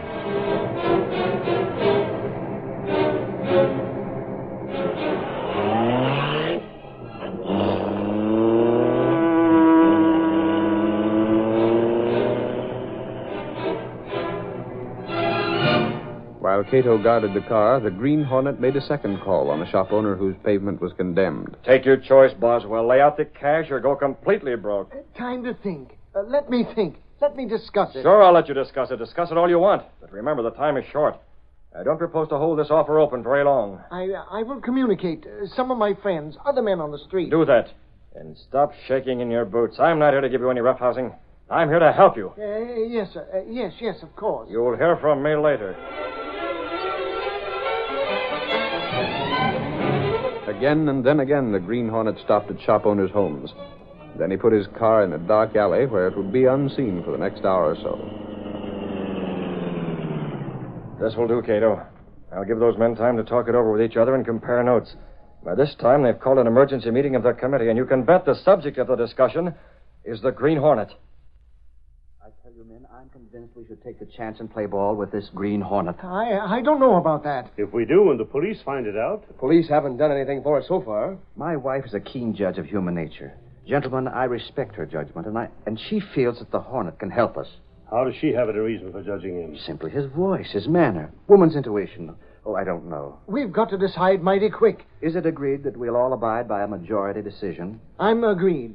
But there's a lot of businessmen who aren't here at this meeting. We'll have to sell them the idea. I don't know about that, Anderson. I say let's take the chance. It's okay with me. There's nothing to lose. We'll all go broke if we try to hang on. Let's do it. Yes, let's take the chance. Is anyone opposed? No, Not me. I'm agreed. Okay, then. Let the secretary make a list of what each of us can contribute. We'll cross our fingers and hope it's enough to interest the Green Hornet. Anderson, you're first. $400. Boswell? 400, the same amount. It should be the same for all of us. Put me down for the same.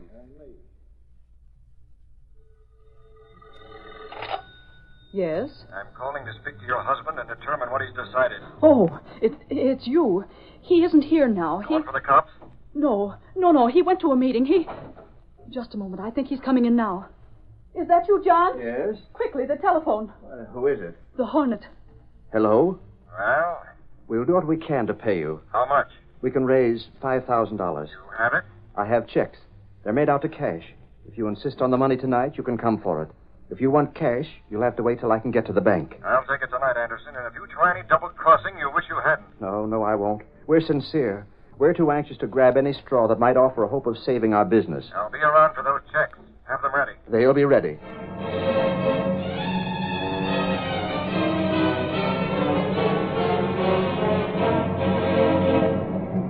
Britt Reid hurried to the place he had hidden the sleek car. He opened the door and spoke to Kato. And best of luck so far. We can only get to Brandemeyer's place before Lowry leaves here. Is he there? I hope so, Kato. And I hope Clicker Benny can get in with him. If things will only time out for us, we might be able to finish things tonight without waiting any longer. Here's hoping.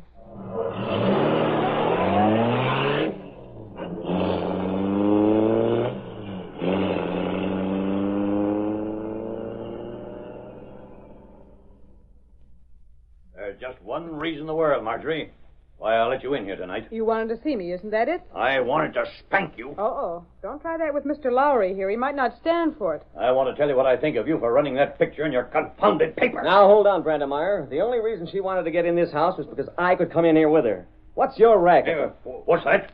Racket? That's what I said. What's the racket? I got a tip from the inside that your intentions are trying to knock the bottom out of the real estate so you can buy up that section cheap and then finish your pavement. That's a confounded lie. It's not true. Not a shred of truth. All right. If that isn't the right answer, what is? Get out of my home. Get out of here, I tell you. Not so fast, Mr. Brandemeyer.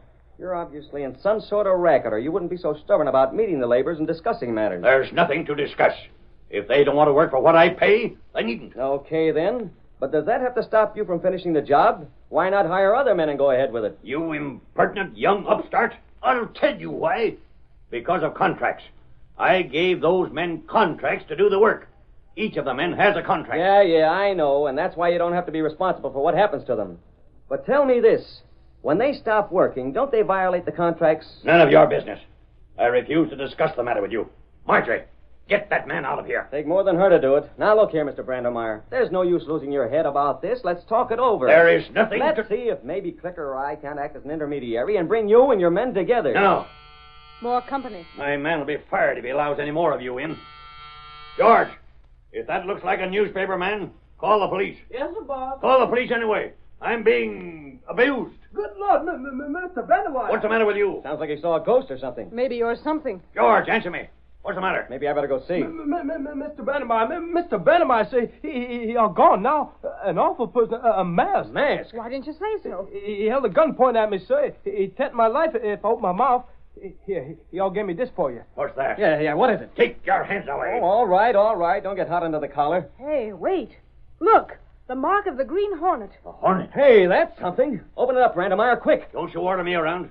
I'll not open it till I'm good and ready. That's where you're wrong, pal. When you mess around with packages from the Green Hornet, you're messing with things that the cops would like to know about. I'll get the cops here. Green Hornet? Go on, frozen face. Call the law. The policeman? And how? Yes, ma'am. I can't imagine what this might be. You open it, Brandemeyer, or I'll do it for you. The devil take you, Lowry. He will someday. Go on, open it up. Checks. Say, what are those? Money. Checks made out to cash. What is this? Who signed them? Who signed those checks? Let me see them. Take your hands Dry up, you old tartar. This thing's out of your hands now. Anderson. Boswell. Hey, Click.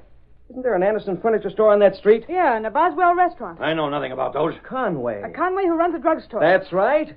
Hey, is this a contribution to go on with that pavement? Get some of those men on the phone, Clicker. Hurry it up. See what the Hornet promised.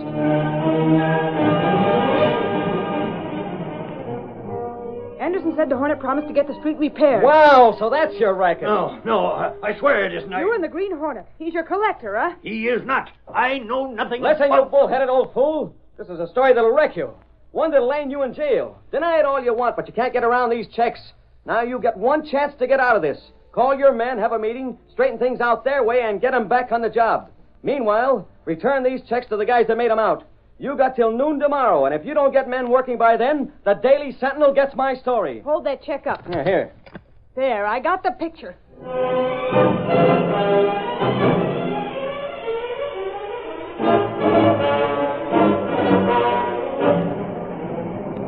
Just my luck, Mr. Reed. What's the matter, Lowry? Me with a Green Hornet story, there would be a wow, with Brandemeyer himself involved. Brandemeyer, huh? Yeah, and I promised not to run it if he settled the strike.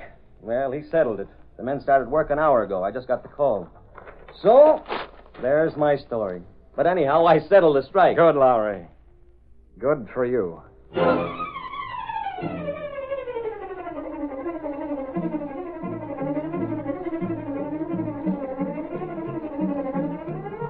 Sentinel Piper Extreme. Brandemeier meets all terms.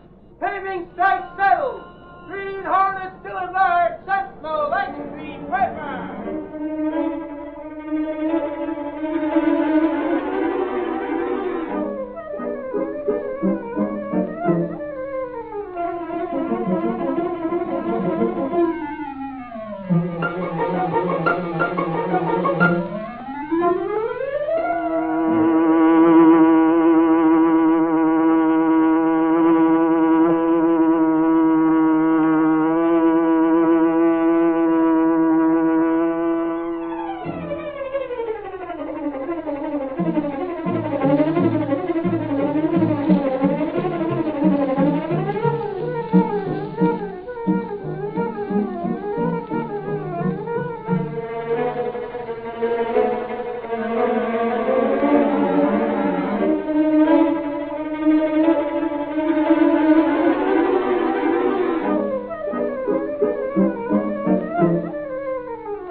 The story you have just heard is a copyrighted feature of the Green Hornet, Incorporated.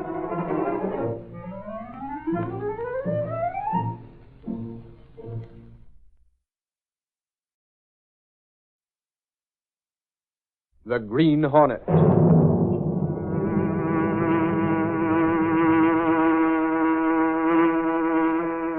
He hunts the biggest of all game, public enemies that even the G-men cannot reach. The Green Hornet.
The adventurer put it on ice. The events and characters depicted in this drama are fictitious. Any similarity to actual persons, living or dead, is purely coincidental.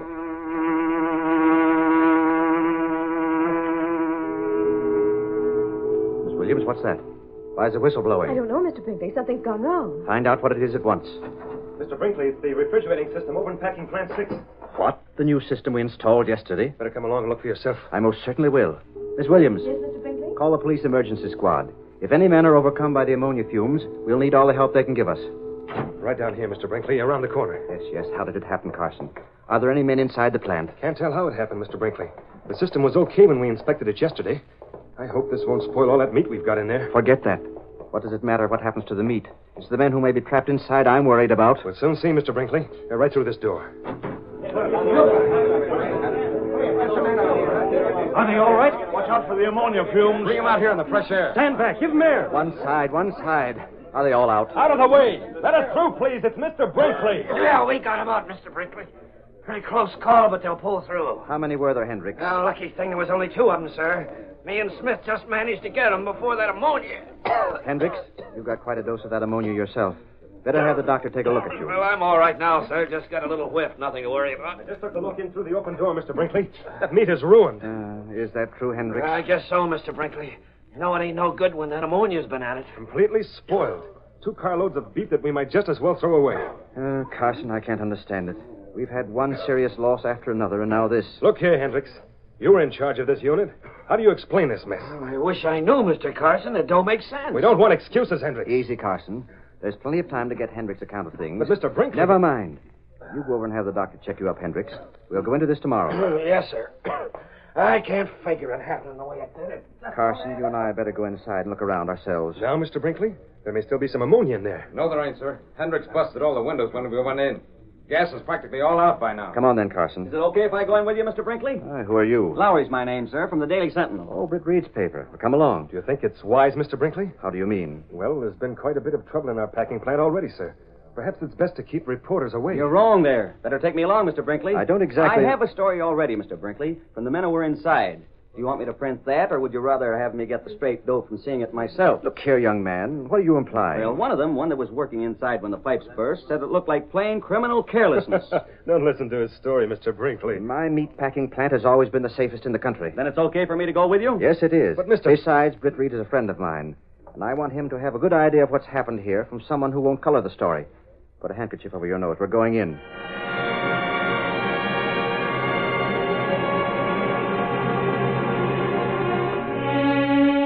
In the office of Britt Reid's secretary. Who's the boss with, anyhow? I don't know, Lowry. I told him you were waiting, but he said to wait. He's tied up with someone who came in while I was out to lunch. Well, who is it? Don't ask me.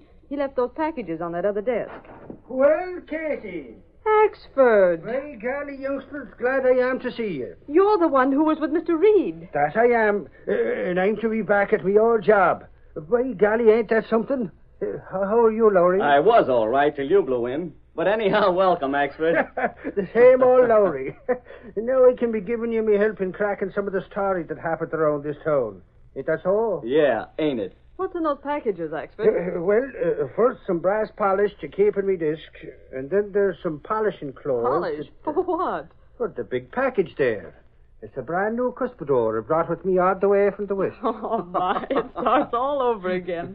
Well, keep it in your desk and take off that hat. Oh, by golly, it's just like being home. That it is. I'd better see the boss.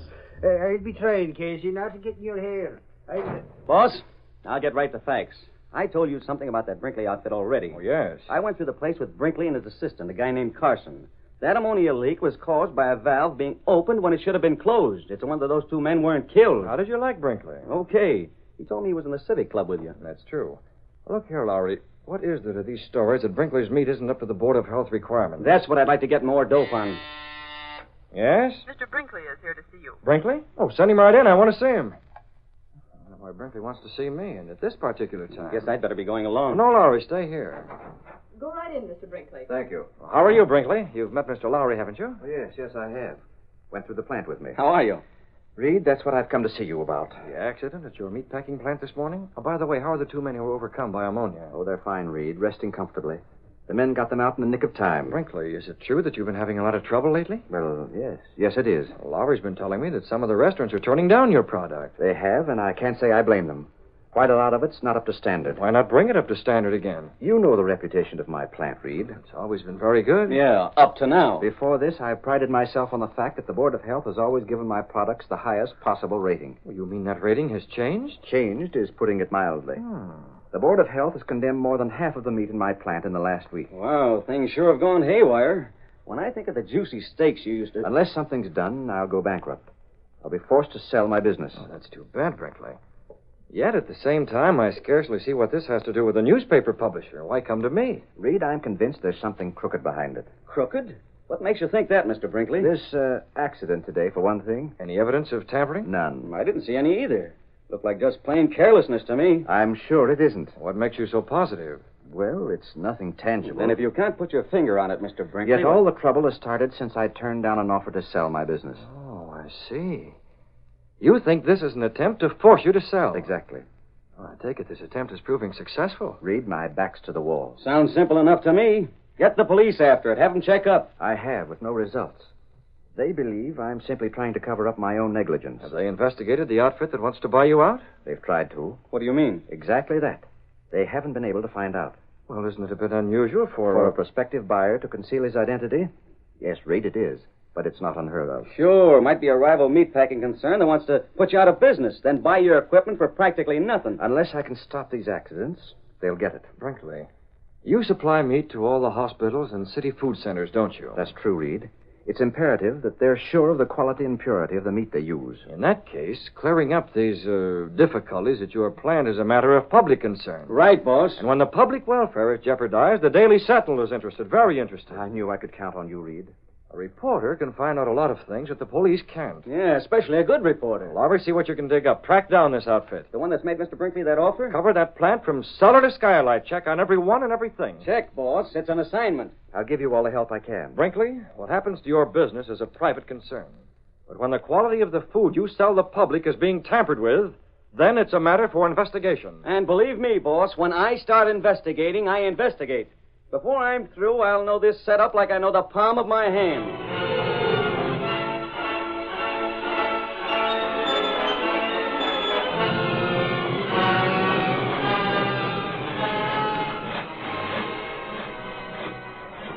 Now, this here room, Bud, where we cut the meat up into different sections.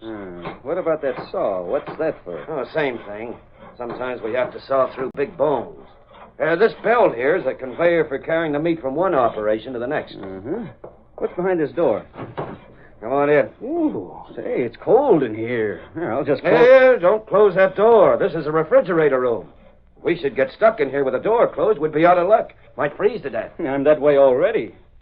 This is where you hang the meat, huh? Yeah, gotta keep it cold so as it don't spoil. Mr. Carson, our expert on refrigeration's mighty particular about that. He can have it. I've seen plenty. Let's get out of here before they use me for a snowman.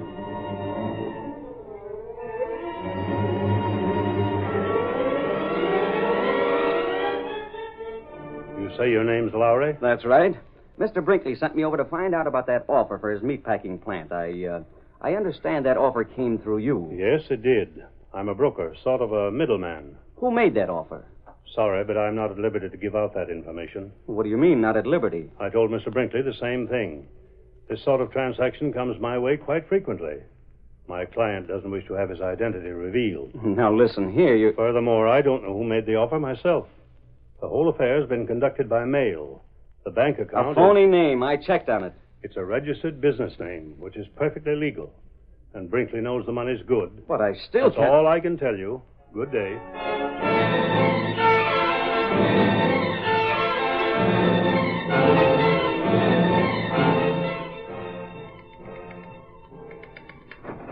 Casey, you see before you a reporter without a story. Don't tell me, Lowry, the demon reporter couldn't discover anything. I know the meatpacking business from A to Z. I know it cold. In fact, after being in that ice room, very cold. Well, that ought to make a nice feature next to the stamp column. What is it? Lowry's back, Mr. Reed, without a story. Shall I send him in? Oh, yes. No, I'll be out. Casey, I never want to look a sirloin in the face again. No luck, eh, Lowry? Not a trace, boss. If you ask me, Brinkley's having pipe dreams. No trace of any dirty work going on at his place. As far as I could see, those accidents were caused by carelessness. Nothing more. You couldn't track down the outfit that's offered to buy his business? I drew a blank on that, too. It's a blind alley, boss. What did you find out? Oh, I know the business. I know that there's a big shipment of beef coming in by truck tomorrow night, for example. But you can't call that a new scoop. Tomorrow night, eh? Is there anything unusual in that, Mr. Reed? Huh? No, Miss Case, not exactly, but... What's on your mind, boss? Just thinking. I have a dinner appointment with Brinkley and Carson at the Civic Club. I'll have just time enough to go home and dress. Goodbye, Lowry. Keep trying. Well, how do you like that, Casey? We have a mystery on our hands, and he's thinking about dinner.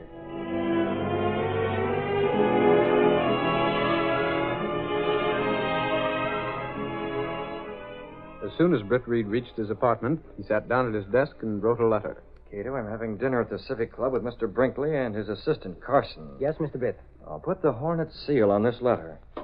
There. It's addressed to Mr. Brinkley, Cato. Be sure he gets it at dinner this evening.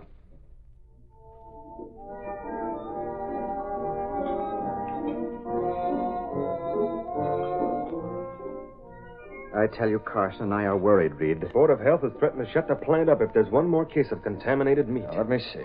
Carson, you're the chemist of the plant, aren't you? You're responsible for the condition of the meat. Yes, I am. I inspected very carefully. Pardon me. A letter for you, Mr. Brinkley, just came by messenger. I wonder who. This letter's from the Green Hornet. The Green Hornet? That's impossible. Look at this seal. Yes, I'm quite familiar with the Green Hornet seal. There's no mistake about that. He says he's going to hijack that shipment of meat tomorrow night. You can usually depend on the Green Hornet to do as he says. How are we going to stop him?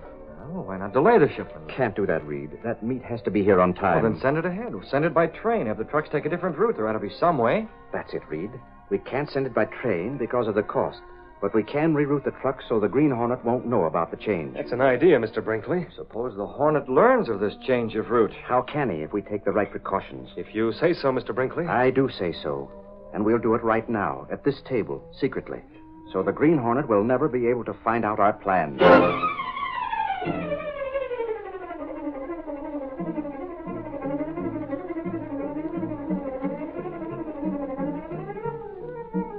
The curtain falls on the first act of our Green Hornet adventure.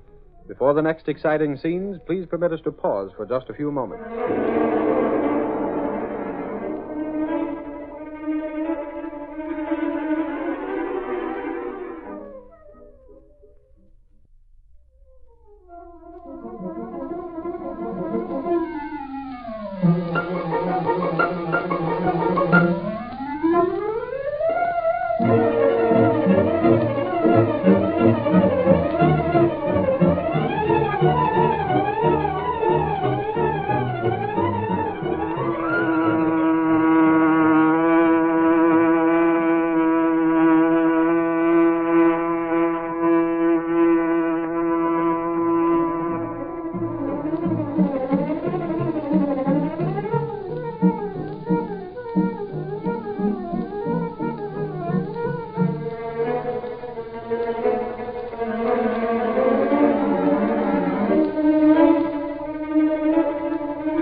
Now to continue our story. Returning from his dinner at the Civic Club with Brinkley and Carson, Britt Reid told Kato what had occurred. You had the letter brought to the Civic Club at just the right time, Cato. When Brinkley opened it and saw the Green Hornet seal, he didn't know what to say. Did your plan work? I sent that letter to Brinkley for a purpose, Cato. The Green Hornet threatened to hijack a truck caravan of meat that's coming to Brinkley's plant. I suggested that the trucks be rerouted over a different road to evade the Green Hornet. Why, Mr. Britt? Well, only a few of Brinkley's employees will know of the new route we decided on this evening. I'm convinced that all Brinkley's troubles are being planned by one of those employees in order to gain control of Brinkley's business. I see. Now, Brinkley thinks I'm going on a fishing trip.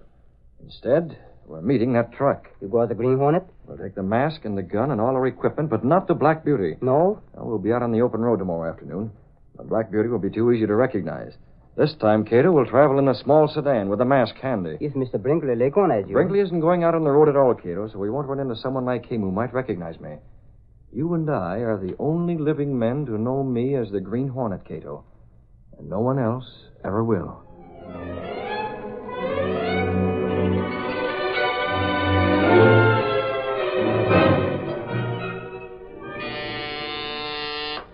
Yes, Miss Williams. What is it? I called Mr. Reed's office. He's already left on that fishing trip. Already left? I didn't think he'd go so early. He left orders that Lowry was to come over to see you. He's on his way. All right. Lowry's the reporter who was here the day of the accident, isn't he? Yes, I'm glad as long as Reed himself isn't available that he's having Lowry come over. You'll pardon me, Mr. Brinkley. I can't understand why you're so nervous. That shipment. If the Green Hornet should discover our new route... Only about 10 of us here in the plant know that. Still... If you're so jumpy, why not call in the police? And increase the chances of a leak? The less people who know, the less chance of the Green Hornet finding out. I think you're unduly alarmed about all... Is Mr. Lowry, sir? Oh, good. Come right in, Lowry. Well, hello, Mr. Brinkley. You know Mr. Reed's out of town. A fishing trip, yes, I know. You know Carson? Yes. I'll be going along. Got a lot of meat to inspect this afternoon. See you again, Lowry. Well, sure. Hey, what's eating him? He looks like he bit on a tough steak. Pardon me. Carson doesn't approve of your employer's ideas. The Green Hornet threatened to What's hide... that? The Green Hornet? Yes. Don't tell me he's mixed up in this. He sent me a letter threatening to hijack a truck caravan full of meat. Reid told me not to release it for publication. Mr. Reid said that? In order to avoid publicity, Lowry. Oh, I get it. You've made plans to checkmate the Green Hornet, and you don't want to take any chances of letting him get out. Is that it? Precisely. Hasn't Reid told you? All he said was to stay close to you. Now I see why. I'm worried about tonight. I wish I could make sure nothing happens to that shipment. Why don't you? Huh? What's to stop you? You have a car, haven't you? Yes, I Then have. come on. If we leave now, you'll be able to meet those trucks halfway. If anything starts to happen, you'll be right there. But what could I do? You can decide that later. Come on, Britt Reid. All right, I'll go. Maybe I'll meet this Green Hornet face to face. But where are you going, Lowry? What do you think? If anybody's meeting the Green Hornet, this is one baby who wants a grandstand seat. I'm going to be right beside you.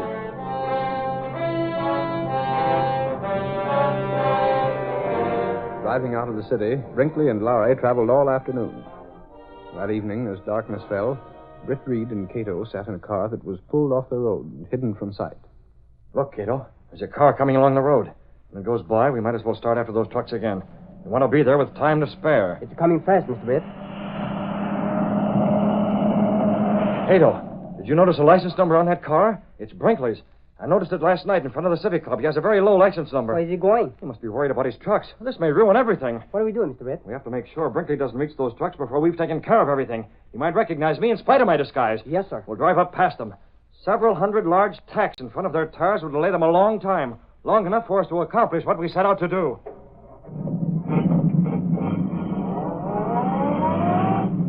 Turning onto the road, Britt Reid pressed down on the accelerator.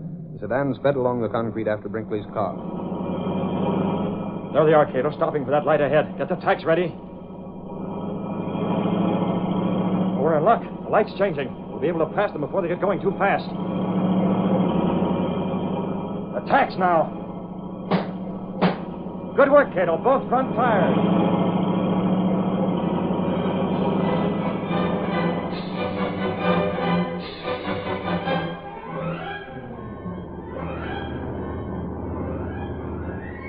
Want to take the wheel for a while, Smitty? Hendricks, you keep it. Tough job driving over this strange road. Ain't like the regular one. What's the idea in shifting the route on us? Search me, Smitty. He's been jittery ever since that icing plant broke down. All I hope is he don't get wise to what's going on. Not a chance. By this time tomorrow, Brinkley will be glad to sell out. As long as I get my dough, that's all I'm worrying about. You and me both, Smitty. Yeah, we'll get it. And more than we figured, too. Yeah? How do you mean, Hendricks? Well, we know what's going on, don't we? Sure, we're the babies who've been doing all the dirty work for Carson. You got it, Smitty. After Carson makes Brinkley sell the plant, we ain't finished, see? You mean we tell Carson he's got to keep shelling out dough to us? Right. Either Carson keeps paying us hush money or we squeal. Say, wouldn't Brinkley be surprised to know that Carson's the guy who's figured out this whole scheme? He ain't gonna find out. You and me and Carson is the only ones who know. Carson ain't gonna spell it, and neither do we. If he pays us enough. Yeah, if he pays us. He'll pay all right. Carson's no dummy. Hey, Hendricks, look up ahead. Yeah, I seen it. A car across the road. But this ain't where we're supposed to meet Carson. Who else could it be, you sap? It must be Carson. Yeah, it's Carson. I recognize his car.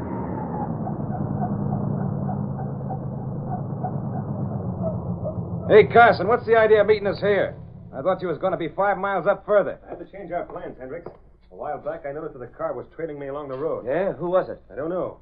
But to be on the safe side, I turned into a side road to duck him. And met you here instead of the regular place. Say, what's going on? This business and making us take a different route from the regular run. What's up? The Green Hornet threatened to hijack this truck. Green Hornet, so that's it. Well, let him.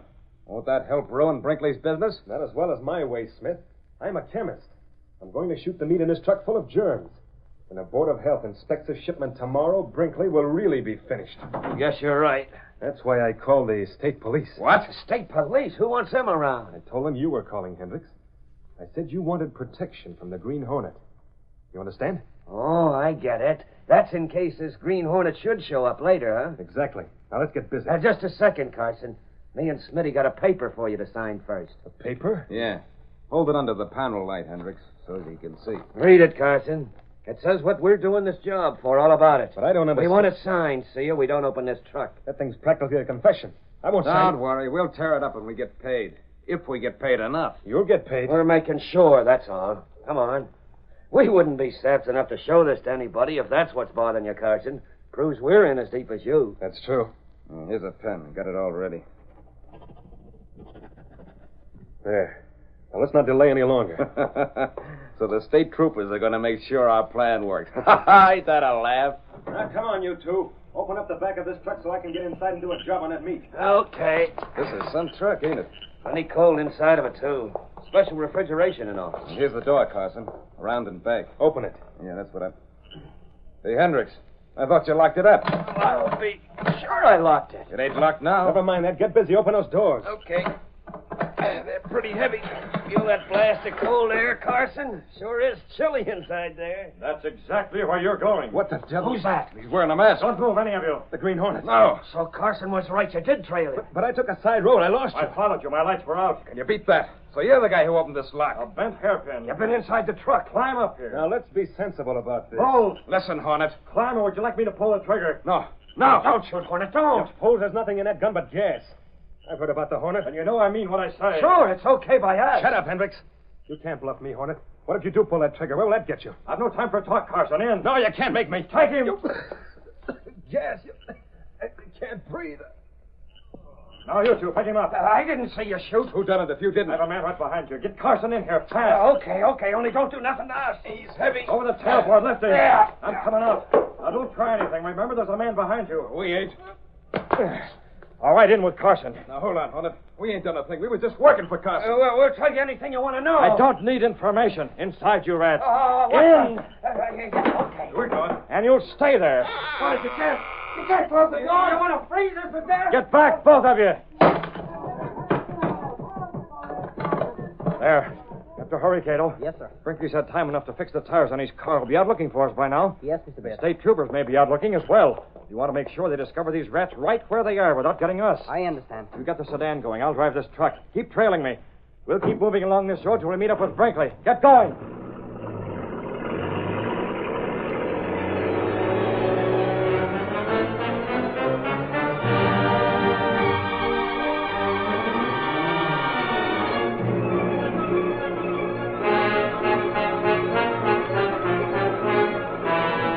A short time later, Brinkley and Lowry drove along the road. I can't see any sign of our truck yet, Lowry. According to the schedule, we ought to be up with it by now. If we hadn't got those blowouts, it'd be okay. The way that car whipped past us and dropped tacks on the road, it must have been the Green Hornet. We have the state troopers with us now. Even if we did locate the truck, we'll get there in time. Look, Mr. Brinkley, up ahead, coming toward us. Isn't that your truck? Yes, it is. Hey, you troopers! That's it up ahead. Get up there. That's it, all right. The truck stopped. There's a guy jumping out of the driver's seat. That's not the regular driver. Look, he's getting in a car beside the truck, Brinkley. The troopers will never catch him. Hurry. You troopers, after that car. It's going too fast. That's the Green Hornet. I thought he had a special car. Couldn't catch that one with a bullet the way it's traveling. Hey, what's that? Somebody's yelling for help. Whoever it is, it's from inside my truck. We'll get you out. Well, hurry up.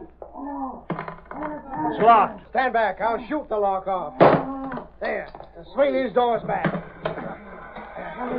Let me out. I'm froze. We'll talk. Don't shoot. Hendricks, Smith, what happened? The Green Hornet, he caught us, shoved us in the ice. Hey, give me a hand. There's another guy here and passed out. Okay. All right, Come on, take it easy there. It's Carson. By all that's holy, what's he doing here? Look at what he had with him, Mr. Brinkley. Full equipment for infecting the meat. What do you two lugs know about this? You got nothing on us. That guy Carson was in with the Green Hornet. Sure, that's it. Is that so? Then why did the Hornet gas Carson? Yes. Well, we don't know. Run for it, Smitty. They got us. Stand right here. The only place you're going is jail. What's he got in his hand? I ain't got nothing. Hand it over. Give me that. What is it, Lowry? Wow, it's just about a full confession. That's all you need. Come on, you two. You're headed for the cooler, and I don't mean refrigeration. It's too bad we couldn't get the Green Hornet, too. To think that Carson was in with a crook like him. Anyway, Brinkley, you have one thing to be thankful for. Yes? Green Hornet or no Green Hornet, your troubles have been put on ice for good.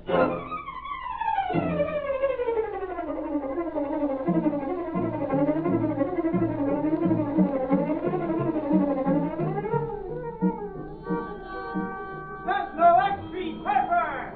State police capture food poisoner! Person indicted as Green Hornet A! Sentinel Pepper, Hornet X3! Green Hornet still at large! Sentinel X3 Pepper!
story you have just heard is a copyrighted feature of the Green Hornet, Incorporated.